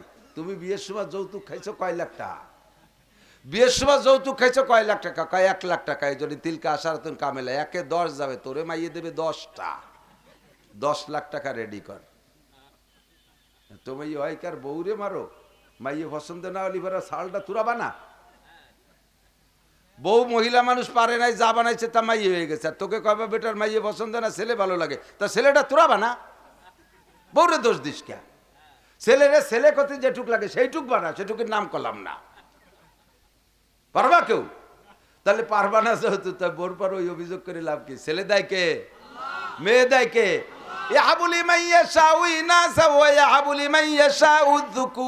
ছেলেও দেয় আল্লাহ, মাইও দেয় আল্লাহ। ফাঁকে ছোট্ট একটা ফতোয়াকে আমি অজার দিক চলে যাচ্ছি, এখনো যা ভরছি সেদিক জাতি পারি নেই। যদি কোনো ব্যক্তি স্ত্রীর উপরে প্রেসার দেয়, তোর মাই হলে এই করব, ওই করব, সেই করব, তাহলে এই বলার সাথে সাথে আর যদি সেই অ্যাকশনে যায়, সেই অ্যাকশনে যায় স্ত্রীর উপরে, কন্যা সন্তান হওয়ার কারণে ওই লোকটা বেঈমান হয়ে গেছে, কাফের হয়ে গেছে। কারণ সে আল্লাহর কুদরতকে ছেড়ে দিয়ে এই মেয়ে হওয়ার দোষে দোষারোপ করছে স্ত্রীকে। অথচ স্ত্রী তো মেয়ে হওয়ার দোষে দোষী না, মেয়ে দোষে কে? তোমার একিন নাই যে মেয়েটা আল্লাহ দেয়, একিন নাই যে মেয়েটা আল্লাহ দেয়, একিন হয়ে গেছে মেয়েটা বউ দেয়। তুমি সেটা পছন্দ করো না, আল্লাহর কুদরতের পর হস্তক্ষেপ করেছো, কাজেই তুমি ঈমান নষ্ট হয়ে গেছে। বরঞ্চ তুমি খুশি থাকো। ছোট্ট করে একটু বলে চলে যাই, যারা মেয়েতেও অখুশি তারা বড় অকৃতজ্ঞ। সন্তানদের ভিতরে মারা কে বলে, ছেলেরা পক্ষ নেয় মার, আর মায়েরা সর্বকালে পক্ষ নেয় বাপের। কতক্ষণ? সবগুলো যখন বড় হয়ে যায়, আপনি বুড়োকালে বুড়ো বুড়ি দুইজনে একটু গন্ডগোল বাধায় দেখেন ছেলে মেয়ে কিরকম দিক যায়। ছেলেরা যাইয়া বাপের গলা ধাক্কায়, তোমার মতো বুদ্ধি হবে না। 80 বছরে তুমি বাসি হয়ে গেছো, 72 বছরে 72 হয়ে গেছো, তুমি বাড়ি থাও কি ধরি, তবলিগি জাতি পারো না? আমার মার সাথে খালি ডেলি ডেলি গাঞ্জাম বাঁধাও, বুড়োরে গেটি ধাক্কায় তবলিগি মসজিদ দিতে হয়েছে, আর বাড়ি যাবা না। মাইয়েরা যাই ওর মারে রাগ করে, তোমার মোটে বুদ্ধি হলো না, 50টা বছর এই সংসার ঘর করতেছো, আমার আব্বা একটু শক্ত মেজাজ, তুমি একটু মেনটেন করে চলতে পারো না। কতক্ষণ? মাইয়েরা মারে রাগ করে, আর ছেলেরা বাপরে গেটি গুল্লি দেয়। আর সেই ছেলে বলি তুমি খুশি হয়েছিলে, আর ওই মাইয়ে কয়টা বলি তুমি বেজার হয়েছিলে। বড় মাছ কিনে নেবেন বাড়ি, দেখবেন ছেলেরা বলবে আম্মু মাথাটা আমারে দিও, আর মাইয়েরা কয় এই মাথা খাবে আব্বু, ও কয় না যে আমি খাবো, মাথা খাবে আব্বু। কতক্ষণ? যদিও আল্লাহে যদি মিথ্যে কথা বলি থাকি, একেবারে নগদ আমার বাড়ি, আমি ছেলেবেলেকে নিয়ে মাঝে মাঝে বাড়ি বসে বসে, আমার ছেলেরা মাদ্রাসাতে আসতে একটু খোঁজ গল্পে বসি, লম্বা গল্প সল্প করি, সবই বড় হয়ে গেছে, হাফেজ আলেম হয়ে যাচ্ছে। এর ভিতরে রান্না হয়ে গেছে, মেয়ে দুটোও পাশে বসে, রান্না হয়ে গেছে। দেখি যে টুপ টুপ করে ওরা টের পাইয়া এক এক ছেলে যে জুত করে খাইয়ে খাইয়ে এসে আবার বসে, আমার কিছু কয়টায় না। চারিয়ে ছেলের খাওয়া শেষ, আর মেয়ে দুটো কাছে আব্বু ভাত খাতে যাবেন না, আমি কাছে রান্না হয়েছে, কয় যে বাইরে সব খাইয়েছে, আমি কই তা তোরাও যা, কয় না আব্বু তুমি না গেলে যাবো না। ওরা আমারে থুয়ে খাইয়ে আসে, আর মাইয়ে দুটো আমার ছাড়া যাবে না। আরে এ কি রে, এই ও কি ও কি, ও ব্যানার তুমি পরে তোলো, ব্যানার তোলার সময় পাও না, তুমি আইসো সেই বেলা থাকতে, আর না তুমি ব্যানার তুলতেছো। তোমার সাথে আমি বুদ্ধি কম রাইনি, আমি কাজার মানুষকে বুঝাই, কুয়োরা বাদ দাও। তাহলে মেয়ে হলে খুশি হবেন। হাদিসে আসছে যাকে আল্লাহ তাআলা 3টে কন্যা সন্তান দিয়েছে, ফাআল্লামা গুন্না ওয়াআদ্দাবা গুন্না, 3টে মেয়েকে দিন শিখাইয়া ভালো ছেলে দেখে, ইমানদার দিনদার পরহেজগার ছেলে দেখে পরাস্ত করে গেল আব্বা নিজ হাতে, ফুতিহাত লাহু আবওয়াবুল জান্নাহ, এই আব্বার জন্য জান্নাতের 8টা দরজা খোলা। একটা হাদিসও পাই নাই 3টে ছেলে যদি আল্লাহ কেউরে দেয়, আর তাদেরকে এত ইচ্ছে করতে বলি বারা বেহেশতের দরজা খোলা, এরকম অন্য ফাজাইলের হাদিস আছে, বাকি এরকম হাদিস আসে নাই। কাজেই কখনো মেয়ে হলে অখুশি হবেন না। আরেকটা কথা সাথে কয়ে যাই, আপনার ছেলেও আছে মেয়েও আছে, ছোট একটা ছেলেও আছে, ছোট একটা মেয়েও আছে। এবার লাস্টে ধরেন ছেলের বয়স 2 বছর বা 3 বছর, মেয়ের বয়স 4 বছর 5 বছর। আপনি বাড়ি যখন কোনো কিছু যাওয়ার সময় কিছু খাবারটা নিয়ে যাবেন, সে সব ছোট তো ছেলে, পাওনা তো মূল অধিকার তো তারই, সেই পাবে আদর সবচেয়ে আল্লাহ তার। এখন বাড়ি ছোট সে, এই মুহূর্তে যাইয়া আপনি ছেলের হাতে টুল্লা দেবেন না, পারলে 2 টুপলা নেবেন, একই সাথে ছেলের হাতে একটা মেয়ের হাতে একটা দেবেন। যদি আগে ছেলের হাতে দেন, মেয়েটা তো ছোট, সে তো মেলা বড় না, তার ভিতরে একটা আঘাত লাগে, যা হা আজকে যদি ছেলে হতাম তাহলে টুপলা ডাল্লা আব্বার কাছ থেকে আমিই পাতাম।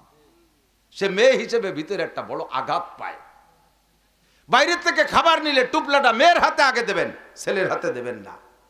ওই মেয়ের হাতে দিলে মেয়েদের আবার স্বভাব আছে, ও বাইরে থুয়ে খায় না, ওর কোলের মধ্যে নিয়ে ছোট বাইরে দাদু তুমি খাও তুমি খাও, ওরে পরান বরে খাওয়াইয়ে থাকলে বুন্ডা খায়, নাইলে যতক্ষণ ভাইয়ের পেট না ভরে অতক্ষণ সে মুখে দেয় না। কিন্তু সিস্টেম যদি পাল্টায় ফেলেন, ছেলেটার হাতে আগে দেন, মেয়েটা মেয়ে মানুষ, তার মন ছোট, একেবারে মনটা ভেঙে যায়। এরকম কিছু দিক আমাদের লক্ষ্য করে চলা উচিত, কথা ঠিক না? আল্লাহ আল্লাহ কবুল করুক। বলেন অনেক কথা এসে গেল, টুকরো টুকরো কথা। তনহামাসু দাগ দাগ পুম্বা কুজা কুজানে হাম, এক দিলে মান সদা রেজু দিলবা কুজা কুজানে হাম, ভিতরে অনেক জ্বালা, সারা গায়ে রক্ত, ক্ষত বিক্ষত, ঔষধ দেবো কোন জায়গায়? এই জন্য যেটা যেরকম মাথায় আসে মনে আসে সেইটা সেইভাবে একটু কয়ে যাই, সাথে আরেকটা মনে এসে গেছে, খবর নাকি? আসার সময় আপনারা ছোট ছোট বাচ্চারা বক্তে থাকে, যেমন আমার একটা নাতি ছেলে, আমাদের ওদিক ছেলেরে পুতা কয়, মেয়ের ছেলেরে নাতি কয়, আর আপনার সব জায়গায় মনে হয় নাতি ছেলে কয়। তা আমার এই নাতিটা 2 বছর বয়স, আমার খুব ভক্ত, এ দাদা কয়া শিখছে, কথাবার্তা একটু একটু বলা শিখছে। আসার সময় এই পাগলামি করে, দাদা যাব, গাড়ি দেখলি কয় দাদা যাব, পাগলামি করে। এখন তাকে আমার রেখে আসতে হলে একটা কিছু বুঝ দিয়ে আসা লাগে, দাদা তুমি থাকো, তোমার জন্য মজা নিয়ে আসবো, খাবারটা নিয়ে আসবো, এরকম কিছু করে আসা লাগে। আপনাদেরও অনেকের এরকম সন্তান থাকতে পারে, বিরক্ত করে, আমি যে হুজুরি অচ্ছন্তে যাবো, মাহফিলি যাবো, আপনি তারে রেখে আসছেন কি কইয়া, তুমি থাকো, আমি তোমার জন্য খাবারটা নিয়ে আসবো, কিছু খাবার নিয়ে আসবো। আপনি রেখে চলে আসছেন, ওই বাচ্চা রাত্রে ওর মা ঘুমাই গেছে, ও খাবার তার লোভে আর ঘুমোই নেই। আপনি মাহফিলের শেষে যখন বাড়ি যে কাজ দিয়েছেন, কাজ দেওয়ার সাথে সাথে আপনার বউ উঠার আগে ওই বাচ্চা উঠে যে টক করে দরজা, আব্বু খাবারটা দাও, আপনি তো গেছেন খালি হাতে। আরে আব্বু মনে নাই, এরপরে ও কেমন স্টক করার মতো দুঃখ পায়। যদি বলে আসেন কিছু নেব, তাহলে কিছু নিয়ে যাবেন, একটা চকলেট হলিও নিয়ে যাবেন, তাহলে এক তো সে খুশি হলো, 2 নম্বরে আপনার প্রতি তার আস্থা তৈরি হবে। আমার আব্বা যা বলে তা করে।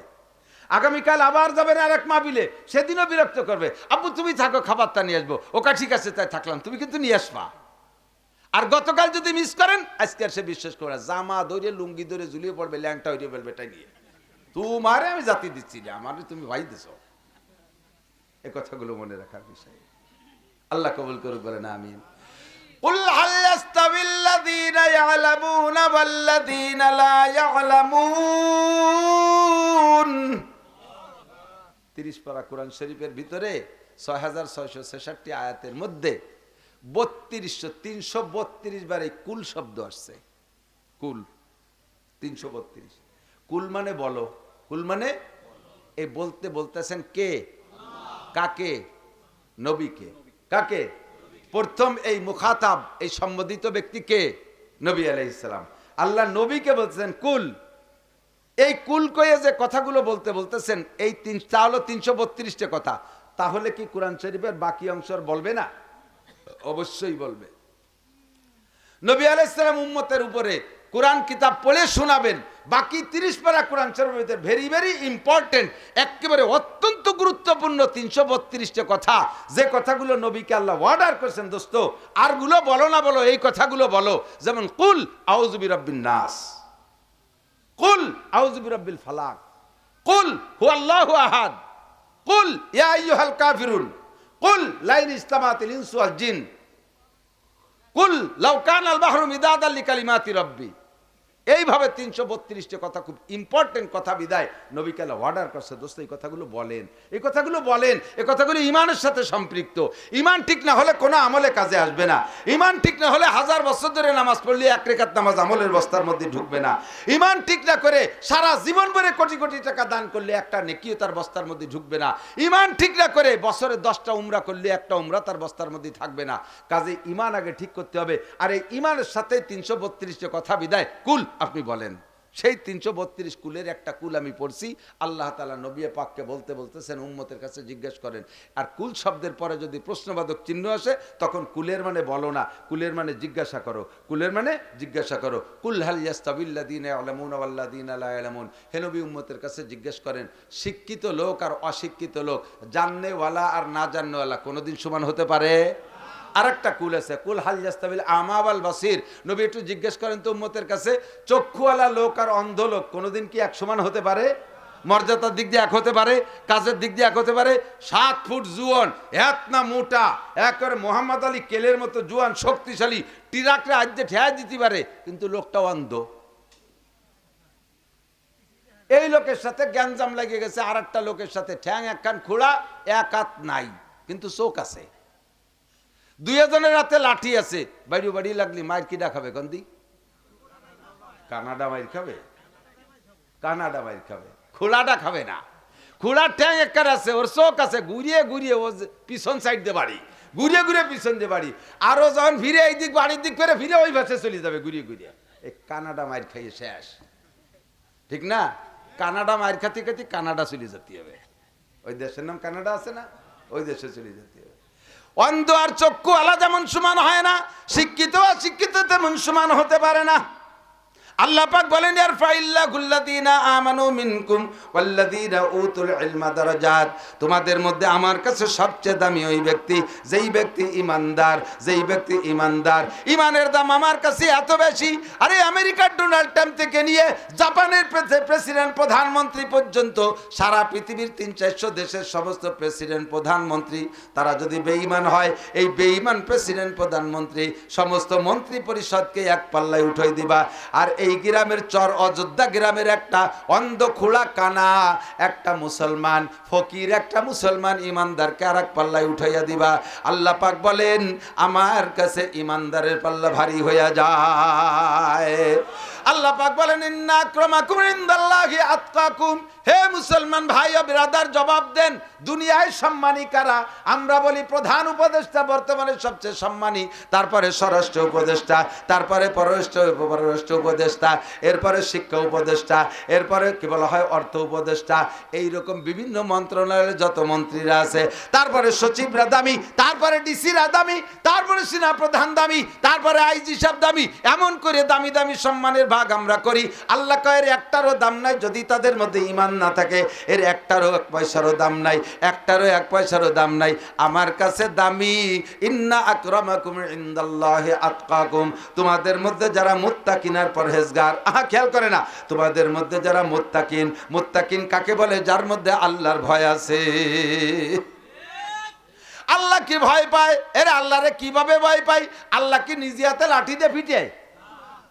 কোন জজ আসামিরে কি নিজে হাতে পিটে বিচার করে?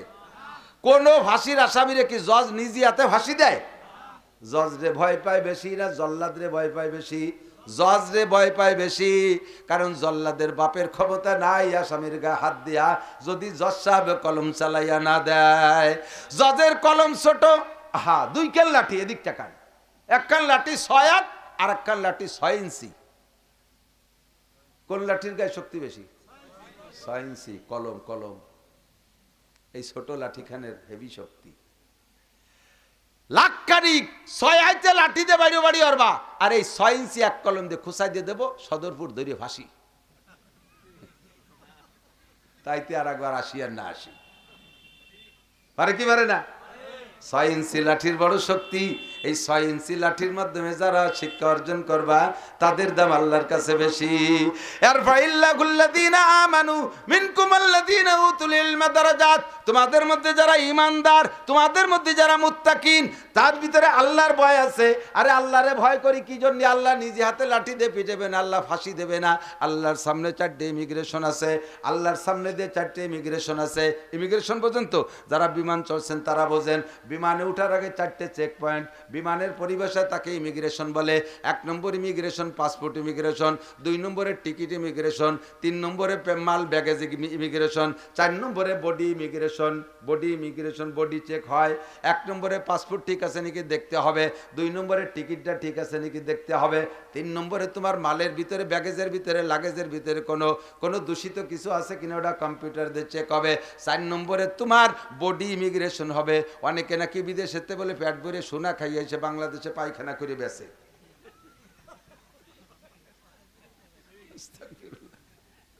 এই তোর পেটের মধ্যে সোনা আছে না গাঁজা আছে, মেশিনি দিলি ধরা পড়ে যায়। কোন সুবহানাল্লাহ, কি আবিষ্কার মানুষের!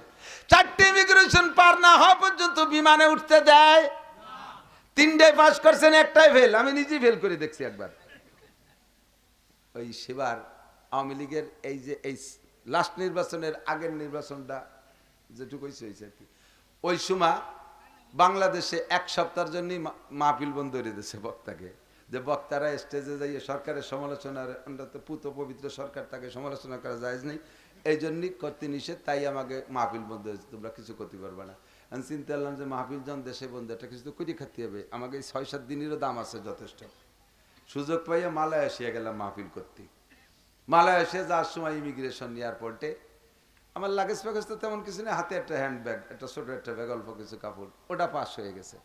পাসপোর্ট ওকে, টিকিট ওকে। বডি ইমিগ্রেশনের সামনে যে ধরা পড়ে গেছি, মেশিন ধরে, লালবাতি জ্বলিয়ে ওঠে, রিং করে। যারা ইমিগ্রেশনে আইছে সবই আমার ওয়াজের শ্রোতা, আমারে চেনে। ওই রিং করার সাথে সাথে ওরাও লজ্জা পাচ্ছে। ঘটনা কি, সব পার হয়ে গেলে হুজুর ধরা পড়ে গেল কে? পকেটের থেকে সব খুঁটে বের করে দিছি, জুল পকেটে, পাজামার পকেটে, যেখানে যা ছিল। তারপরেও রিং করে। ঘটনা কি, লোকজন সব জড়ো হয়ে গেছে এয়ারপোর্টের ওই ডিপার্টমেন্টে যারা, সব আইছে আমার দেখতে, যে হুজুর কি কোন বিপদে পড়ে গেল, পেটের মধ্যে কি সোনা খেয়ে নিয়ে যাচ্ছে নাকি তাকে। আমি তো ভয় তারে থরথরে কাঁপতেছি লজ্জাতে। ওরা কেউ হুজুর ভয় নাই, কি জন্য একটু হইছে, রাখে না, ফেরেস্তা পাল্টাই দিচ্ছি।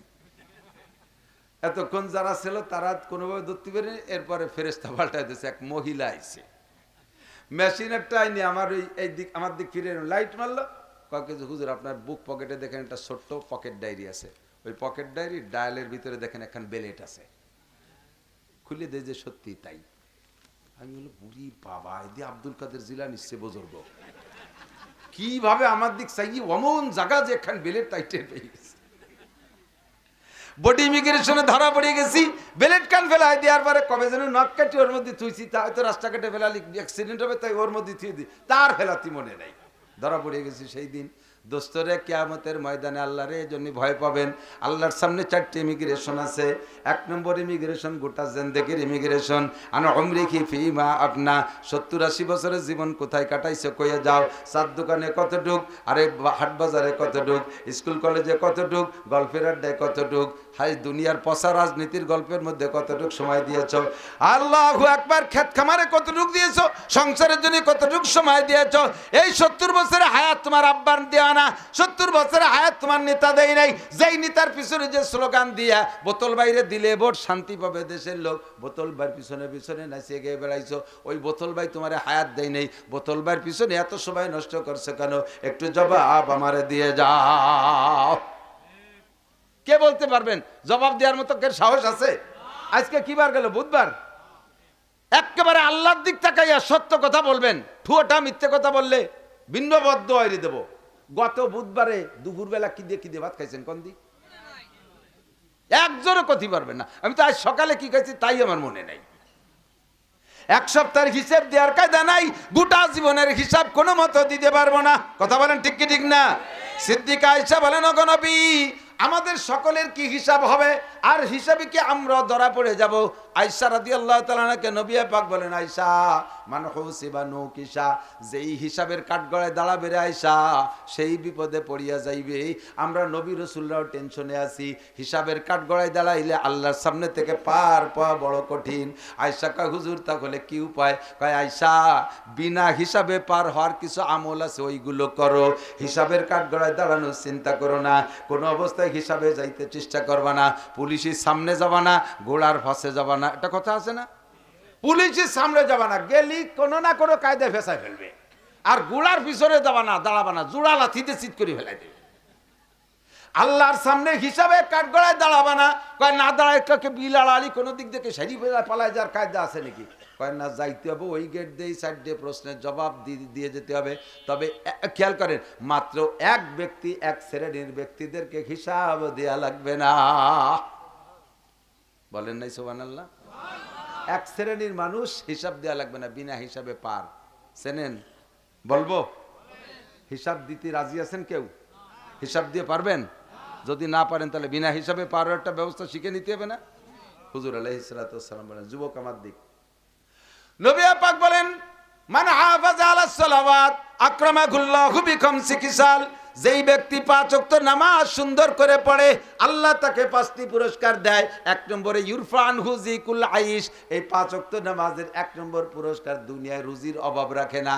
ওই ব্যক্তি নামাজিকে আল্লাহ তাআলা অভাবে ফেলে না, 1 নম্বরে রিজিকের অভাব দেয় না।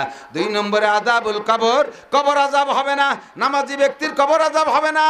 3 নম্বরে ইউতিহিল্লাহু কিতাবাহু বিয়ামিনিহি, হাসরের মাঠে ডান হাতে আমলনামা পাইবে নামাজি ব্যক্তি। বলেন না সুবহানাল্লাহ? আরে দোস্ত, হাসরের মাঠে আমলনামা বিতরণ হবে আসমান থেকে, ফেরেশতারা হাতে হাতে দিয়ে যাবে না যে ফেরেশতাকে সাথে একটা পিরিত করে তুমি ডান হাতে একখান কাটিয়ে নিয়ে যাবা।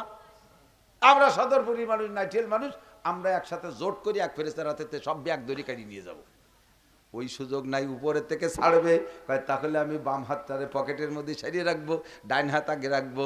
তোমার বাম হাত যে জায়গা থাকুক, বাম হাতে যদি আমলনামা বরাদ্দ থাকে ওই জায়গা চলে যাবে, ডাইন হাতে যতই সামনে রাখো ধরতে পারবা না। ডান হাতে আমলনামা যে পাইবে ওই লোকটার সামনের সমস্ত সাবজেক্টগুলো আসান হয়ে যাবে।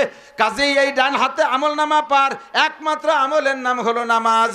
3 নম্বর, ডান হাতে আমলনামা পার পরে এবার আপনি খুশিতে বাগ ডান হাতে আমলনামা পেয়ে গেছে, আর কোনো টেনশন নাই, জান্নাতি আপনি হয়েই গেছেন।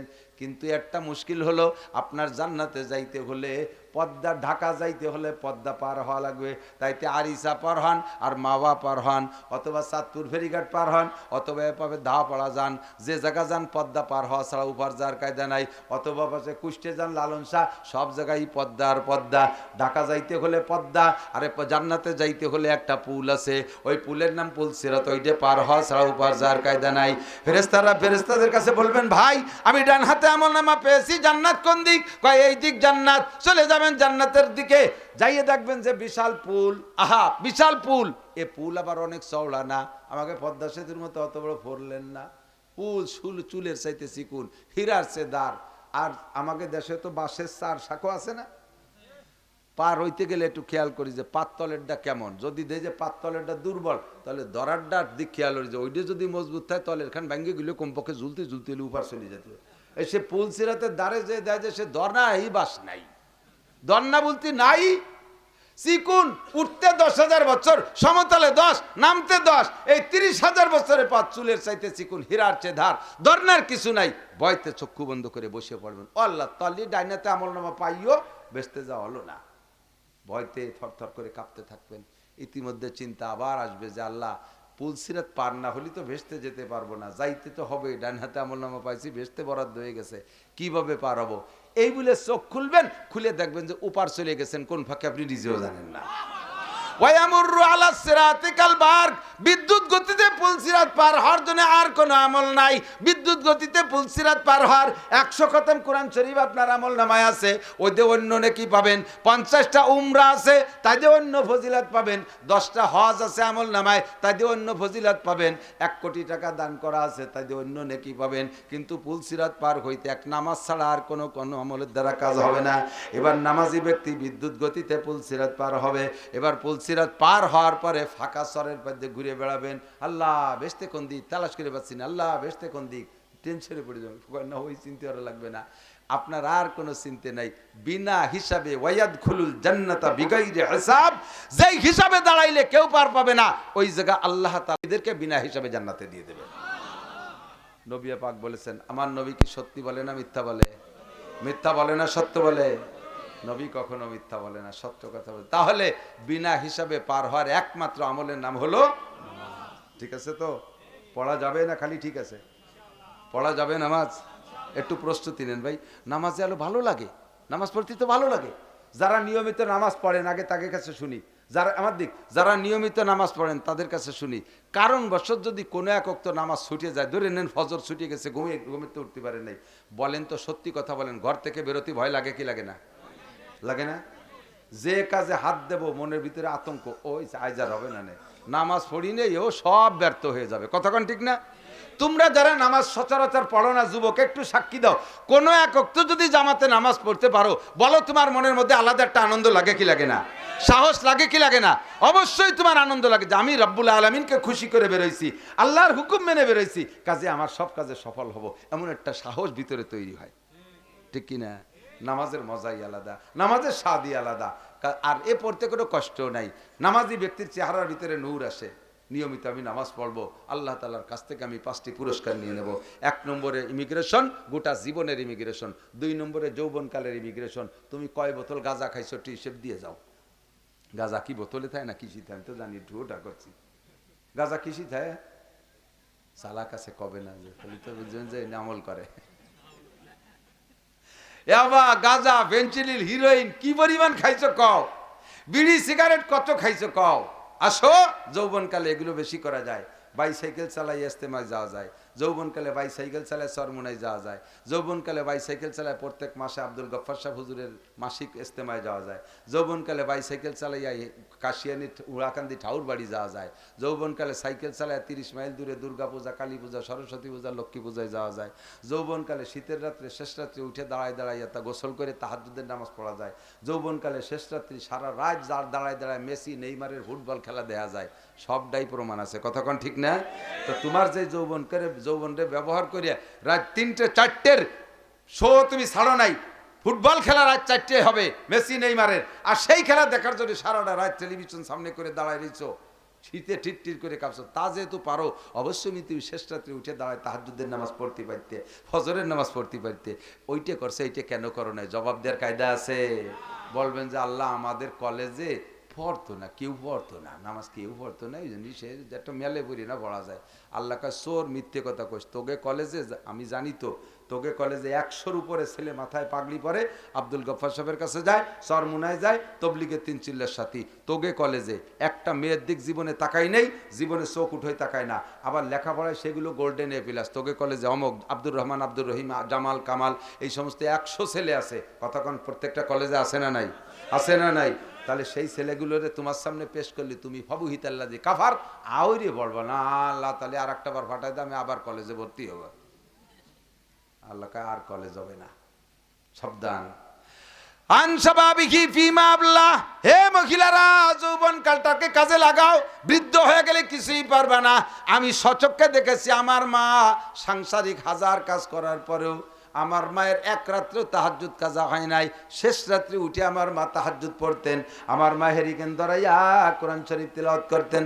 আমার সেই মা এখনো বেঁচে আছে, এখন এসি, এয়ার কন্ডিশন সব কিছু আল্লাহ দিয়েছে।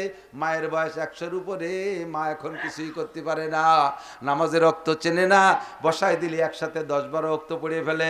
আবার খাওয়াই দেওয়ার পরে একটু পরে যদি খাওয়ানোর পরে যদি জিজ্ঞেস করি মা আপনার বৌমা কি ভাত খাওয়াইছে, কয় 4 দিন আমারে ভাত দেয় না।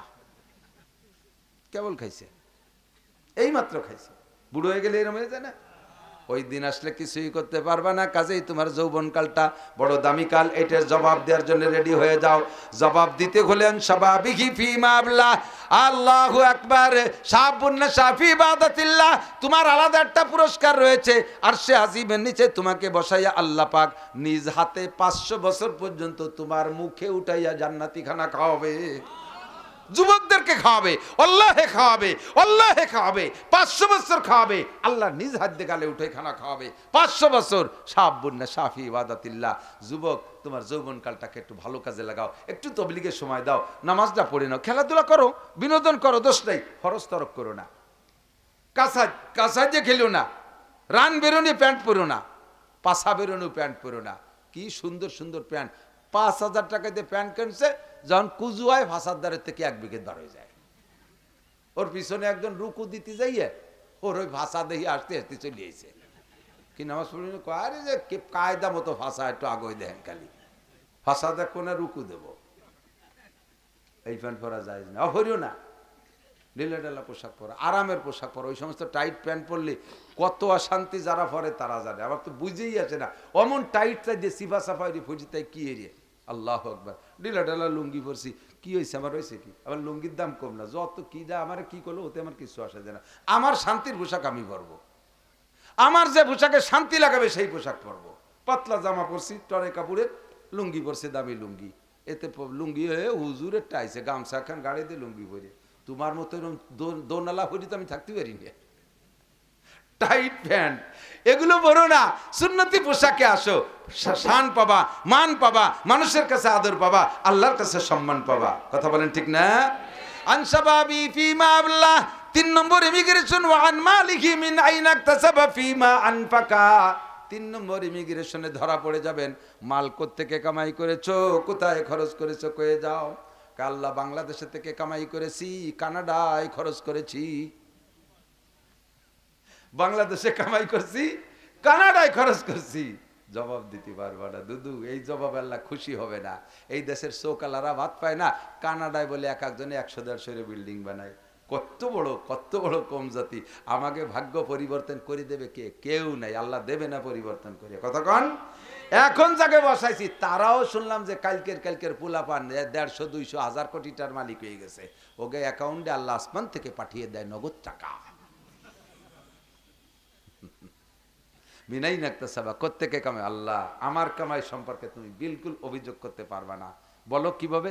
কয় আমি সকালে ফজরের নামাজ পড়িয়ে 2.5 ঘন্টা দাওয়াতের কাজ করে, ইশরাক চাষতের নামাজ পড়ে, প্রাথমিক নাস্তা করে, আধাপাড়া কোরআন শরীফ পড়ে, এরপরে রিক্সা খান নিয়ে বেরোই, নিজের ভ্যান নিজের রিক্সা নিজে চালাই।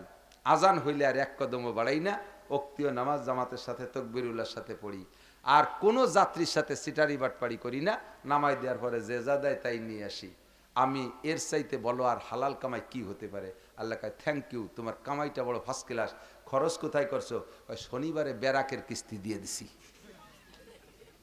শনিবারে গ্রামীণ ব্যাংকের কিস্তি দিছি, কারণ মাইর তো খাইছে ওই জায়গা। কামাইটা করছো ভালো, খরচটা করলে কোথায়? খরচটা কোথায় করলে? তুমিও অ্যারেস্ট, তুমিও arrest। যত সমিতি আছে সমস্ত সমিতি হারাম। সমিতির ভিতরে সুদ, মায়ের সাথে 1 টাকায় 36 বার জেনার গুনাহ করতেছেন যারা সুদ দিচ্ছেন আর খাচ্ছেন। তুমি তুমি তুমি তুমি কিভাবে কামাই আছো? কামাইয়ের মধ্যে একটু ঝামেলা আছে, কওয়া যায় না। ওই রাস্তায় দাঁড়িয়ে ট্রাকের সাথে মুসাফা করে করেও কিছু নিছি, বিভিন্ন এভাবে পয়সা ইনকামটা শোনার দরকার নেই। খরচ কিভাবে করছি তুমি শুনলে আশ্চর্য হয়ে যাবো। আল্লাহ কিভাবে করছো? বাড়ির দ্বারের মসজিদ 35 লাখ টাকা দিয়ে করে দিছি। লাস্টে এবার কাবা ঘরের গিলাফ লাগাবে, ও জায়গা আমি 10 কেজি সোনা কিনে দিছি। কামাই করছো কোত্থেকে? কামাই করছি ধরেন টোন মারছি, মন মারছি, রাস্তা মারছি, খাল মারছি, ভিজিএফ কার্ড মারছি, পঙ্গু ভাতা, বয়স্ক ভাতা, বিধবা ভাতা, এগুলো করে করে পয়সা খাইছি। তারপরে কারেন্টের খাম্বা টাম্বা এগুলো বেশ কিছু মারছি, ব্রিজ খাইছি, কালবাট খাইছি। এগুলো খাইয়ে কামাই করে টাকা তো আমি 10 জনের হজে পাঠাইছি, 20 জনের তবলিগি পাঠাইছি, কাবা ঘরে গিলাফে আমি 10 কেজি স্বর্ণ দিছি। তা আল্লাহ আল্লাহ এই জায়গা কি আমার কোনো অপরাধ? ফিটি সালা বান্ধ ধুলাই হবে। সুরা তোর হারাম টাকা দেবি, টাকে হজে পাঠাতে কইছে কিনা? তো আমার কাবা ঘর কি গিলাফ তোর টাকার অভাবে ছিল? তালে তালে একটু রসে বলি, পিছনে হাড্ডে দেখেন প্রত্যেকটা মানুষ ধরা খেয়ে যাবেন ইনকামের হিসাব নিলে। কোত্থেকে কামাই করেছো, কোথায় খরচ করেছো, কি জবাব দেবেন? 1 লাখ টাকার পোশাক বানাইছেন, মাত্র 1টা টাকা ওর মধ্যে দুর্বল আছে। কি দুর্বল বোঝেন? দোকানদারের সাথে দাম চুকাইছেন, দাম পরে লুঙ্গির দাম চুকাইছেন আপনি 2000 টাকা, 2000 টাকা দাম চুকাই টুকাই লাস্টে যাইয়ে জোর করে 10টা টাকা কম দিতে এটিয়েছেন। এই লুঙ্গি পরে নামাজ পড়া হারাম। মাছের দাম দর ঠিক করে লাস্টে যে 10টা টাকা কম দিয়ে জোর করে যাইলে ভাই আমি ছাড়বো না, কয় না ছাড়ি, তোর ফিরে আটে আসলে দেখাই দেবারি। দমক দিয়ে মাছ করে নিয়েছেন, ওই মাছ খাইয়ে যে কয়েক নামাজ পড়ছেন একক তো ওই নেই। আবার এসে মুনাজাত করে, রব্বানা হাবলানা মিন আজওয়াজিনা ওয়া যুররিয়াতিনা কুররাতা আয়ুন ওয়াজআলনা লিল মুত্তাকিনা ইমামা। আল্লাহ তুমি আমারে মুত্তাকিনদের ইমাম বানাও। আল্লাহ কাজ ডাহাতিওরা মাছ খাইয়ে এবার মুত্তাকিনদের ইমাম হবি? হ্যাঁ, সাবধান। 4 নম্বর প্রশ্ন হলো অমাদা আমিলা বিমা আলিমা। তুমি যা শিখেছো তারপর আমল করছো কতটুকু কয়ে যাও। বহু কথা কইছি, কিন্তু অনেক কথা কইছি। এই সব কথাগুলো কোরআন হাদিসের নির্যাস, সবটার সাথে আরবি বলি নাই, সবই কোরআন হাদিস থেকে বের করে বলছি। দোস্ত সতর্ক হয়ে যাই, ভালো হয়ে যাই, কথাগুলোর পর আমল করার চেষ্টা করি। আল্লাহ তাআলা কিয়ামতে আমাদেরকে বিনা হিসাবে পার হওয়ার ব্যবস্থা করে দিক, বলেন আমিন। মেয়ে ছেলেদেরকে শতভাগ পর্দা করাবেন। একটা দুর্বলতা, কঠিন দুর্বলতা আমি খুব লক্ষ্য করেছি, বিশেষ করে যেসব এলাকার মানুষ ছেলেপেলেরা বিদেশে বেশি থাকে, ওদের বউরা বাড়ি থাকে, এই সমস্ত এলাকারে কন্ট্রোল করা খুব কঠিন হয়ে গেছে। আপনাদের এই সদরপুর সর্বদর্শনের থেকে ডেলি 2-5টা ফোন আমার যায় বিদেশিকে বউকে বেকায়দার ফোন। মহা সমস্যা। মুরব্বীরা খুব গার্ড দেবেন, মুরব্বীরা খুব গার্ড দেবেন, খুব পাহারা দেবেন। ছেলেকে বেলায় স্বামী চলে গেছে বিদেশে, আর ওই বাড়ির যুবতী বউডারে তার জরুরিয়াত ছাড়ার জন্য আঞ্চলিক 4-5টা যুবক খুব খোঁজ খবর রাখে। রাত 12টার সময় সেই বাড়িতে বলেছে, এই কোথায় গেছিলি? ভাই বিদেশে, বাবির খোঁজ নেওয়ার তো কেউ নাই, ওনারে দায়িত্ব দিছে। নুসো এত রাত্রি গেছিস তুই বাবির খোঁজ নিতি? এগুলো ঠেকান, এগুলো ঠেকান। বাড়ি ঢোকে সালাম নাই, কালাম নাই, কাশ নাই, পাদ নাই, ঢুকিয়ে বারবার করে ঢুকে পড়ছে ঘরের ভিতরে। গরমকালে মহিলারা কারেন্ট নাই, গায়ের কাপড় খুলে দিয়ে বসে রয়েছে, তার ঘরে সে বসে থাকতেই পারে। আপনার ঘরের ভিতরে জালনা দরজা সব বন্ধ করে আপনি পুরো শরীর সম্পূর্ণ কাপড় খুলে দিয়ে বসে থাকবেন, সগীরা কবিরা কোনো গুনাহ হবে না, ফরজতরক হবে না। ফরজতরক হবে যখন মানুষে দেখে ফেলবে, মানুষের চোখে পড়লি। আপনি বাথরুমের ভিতরে গোসল করতেছেন, সম্পূর্ণ কাপড় খুলে গোসল করবেন, দোষ নাই। যদিও কিছুটা আদবের খেলাফ, দোষ নাই, কবিরা সগীরা কোনো গুনাহ হবে না। তা মহিলা তার ঘরের ভিতরে এমন করে বসে আছে, সে জায়গা স্থানীয় মানুষ, দেওর ভাসুরি রাজাইয়া, তারপর নিজেদের সবাই কোনো কথা নাই, বাইরেতে সালাম করে বদবদ করে ঢুকে গেছে, যে দেখা যায় মহিলা বেপর্দা বসে রয়েছে। হয়তো একটা হাসি দিল, অথবা একটু শরিক হয়ে বার হয়ে আসলো, কিন্তু গুনাহ তো হয়ে গেল বস্তা ভরিয়ে।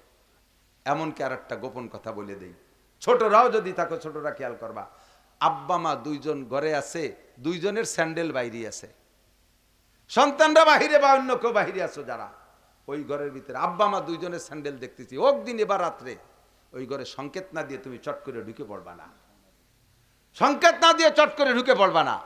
আব্বা মা তারা তো স্বামী স্ত্রী, তারা যে কোনো হালতে থাকতে পারে। তুমি সন্তান যে যদি তাদের এই বেহাল অবস্থাটা দেখে ফেলো, তাদেরও লজ্জার শেষ নাই, তুমিও লজ্জায় মরে যাবা। বাইরের থেকে ওই হাঁটার ভিতরে শব্দ দাও, স্যান্ডেলে জোরে জোরে শব্দ দাও, অথবা কাজ দাও, অথবা সালাম দাও। বাইরে থেকে জিজ্ঞেস করো, আম্মু আসবো, আব্বু আসবো। এটা বাচ্চাদের প্রশিক্ষণ দেবেন। নইলে বহুত সন্তান আব্বা মার বেহাল অবস্থা দেখে তাদের ভিতরে অন্যরকম একটা অবস্থা সৃষ্টি হয়, এরপরে নিজেদেরকে কন্ট্রোল করতে পারে না, অকালে শেষে বিভিন্ন দিকে নষ্টভ্রষ্ট হয়ে যায়। সব ভালোই নাম করে করতে পারলাম না, কথা বোঝেন ঠিক কিনা? এগুলো শিক্ষা দেবেন। লাকাদ কানা লাকুম ফি রাসূলিল্লাহি উসওয়াতুন হাসানাহ, এটাই ছিল নবীর আদর্শ। কোরআনের ভিতরে আছে লা তাদখুলু বুয়ুতান গায়রা বুয়ুতিকুম হাত্তা তাস্তানিসু ওয়া তুসাল্লিমু আলা আহলিহা, অন্যের ঘরে ঢোকার সময় সালাম না দিয়ে, সংকেত না দিয়ে, অনুমতি না নিয়ে তুমি ঢুকবা না। পর্দা করান, বউ বাচ্চারা মেয়ে ছেলেদেরকে পর্দা করেন, নিজেরা পর্দা করেন, 5 ওয়াক্ত নামাজ জামাতের সাথে পড়ার চেষ্টা করেন, আর মসজিদ মাদ্রাসাগুলোকে দেখভাল করেন। যতদিন মাদ্রাসা আছে অতদিন দুনিয়া আছে, মাদ্রাসা থাকবে না দুনিয়াও থাকবে না। বলবেন এই গ্যারান্টি পাইলেন কোথায়? একটা কথা বোঝেন, বর্তমানে দুনিয়া আছে না নাই? আমেরিকার শক্তি বলেও নাই, জাপানের শক্তি বলেও নাই, প্রযুক্তির বলে নাই। দুনিয়া বর্তমানে টিকে আছে মোমেনদের আল্লাহ আল্লাহ জিকিরের ওসিলায়। নবী পাক বলেন লা তাকুমুস সা হাত্তা ইউকালা ফিল আরদি আল্লাহ আল্লাহ, যতক্ষণ জমিনে আল্লাহ বলনেওয়ালা একজন মানুষ থাকবে অতদিন কিয়ামত হবে না। তাহলে আল্লাহ বলনেওয়ালা আছে বিধায় দুনিয়া আছে, আল্লাহ বলনেওয়ালা যতদিন থাকবে দুনিয়া অতদিন থাকবে। আল্লাহ বলনেওয়ালা থাকবে কতদিন? যতদিন আল্লাহ বলানেওয়ালা থাকবে। আল্লাহ বলানেওয়ালা কিরা? Doctor, master, engineer. আল্লাহ বলানেওয়ালা উলামায়ে কিরাম। তাহলে উলামায়ে কিরাম থাকবে তো আল্লাহ বলানেওয়ালা থাকবে। এবার উলামায়ে কিরাম থাকবে কতদিন? যতদিন উলামায়ে কিরাম আলেম বানানোর কারখানা থাকবে। এই আলেম বানানোর কারখানা স্কুল কলেজ ইউনিভার্সিটি নয়, আলেম বানানোর কারখানা মাদ্রাসা। এই জন্য একবার আমি রেজাল্ট দিয়ে দিতে পারি যে দুনিয়া অতদিন থাকবে যতদিন মাদ্রাসা থাকবে। একটু বিরক্ত হবেন না, ঘরে ঘরে মাদ্রাসা এত কালেকশন করে, যা পারেন দেবেন, যা পারেন দেবেন। দিয়েছেন অনেক শুকরিয়া, ধন্যবাদ, এরপরেও দেবেন। আল্লাহ তাআলা আমাদের দান দেন, সব ইবাদত ছোট বড় কবুল করুন, সবাই বলি আমিন। ভাষাগত ত্রুটি বিচ্যুতি মার্জনীয়, এই কথাগুলো আমলে আনার জন্য একটু তবলিগি সময় লাগানোর চেষ্টা করেন। তবলিগি সময় লাগাইলে আর হক্কানি পীরের সোহবাত, মুফতি আব্দুল গফফার সাহেব সরমনের হুজুর, এই জাতীয় বড়দের সাথে সোহবাত রাখলে কথাগুলো আমল করতে সহজ হয়। সুবহানাল্লাহি বিহামদি, সুবহানাল্লাহিল আযীম। দুরূদ শরীফ পড়ি।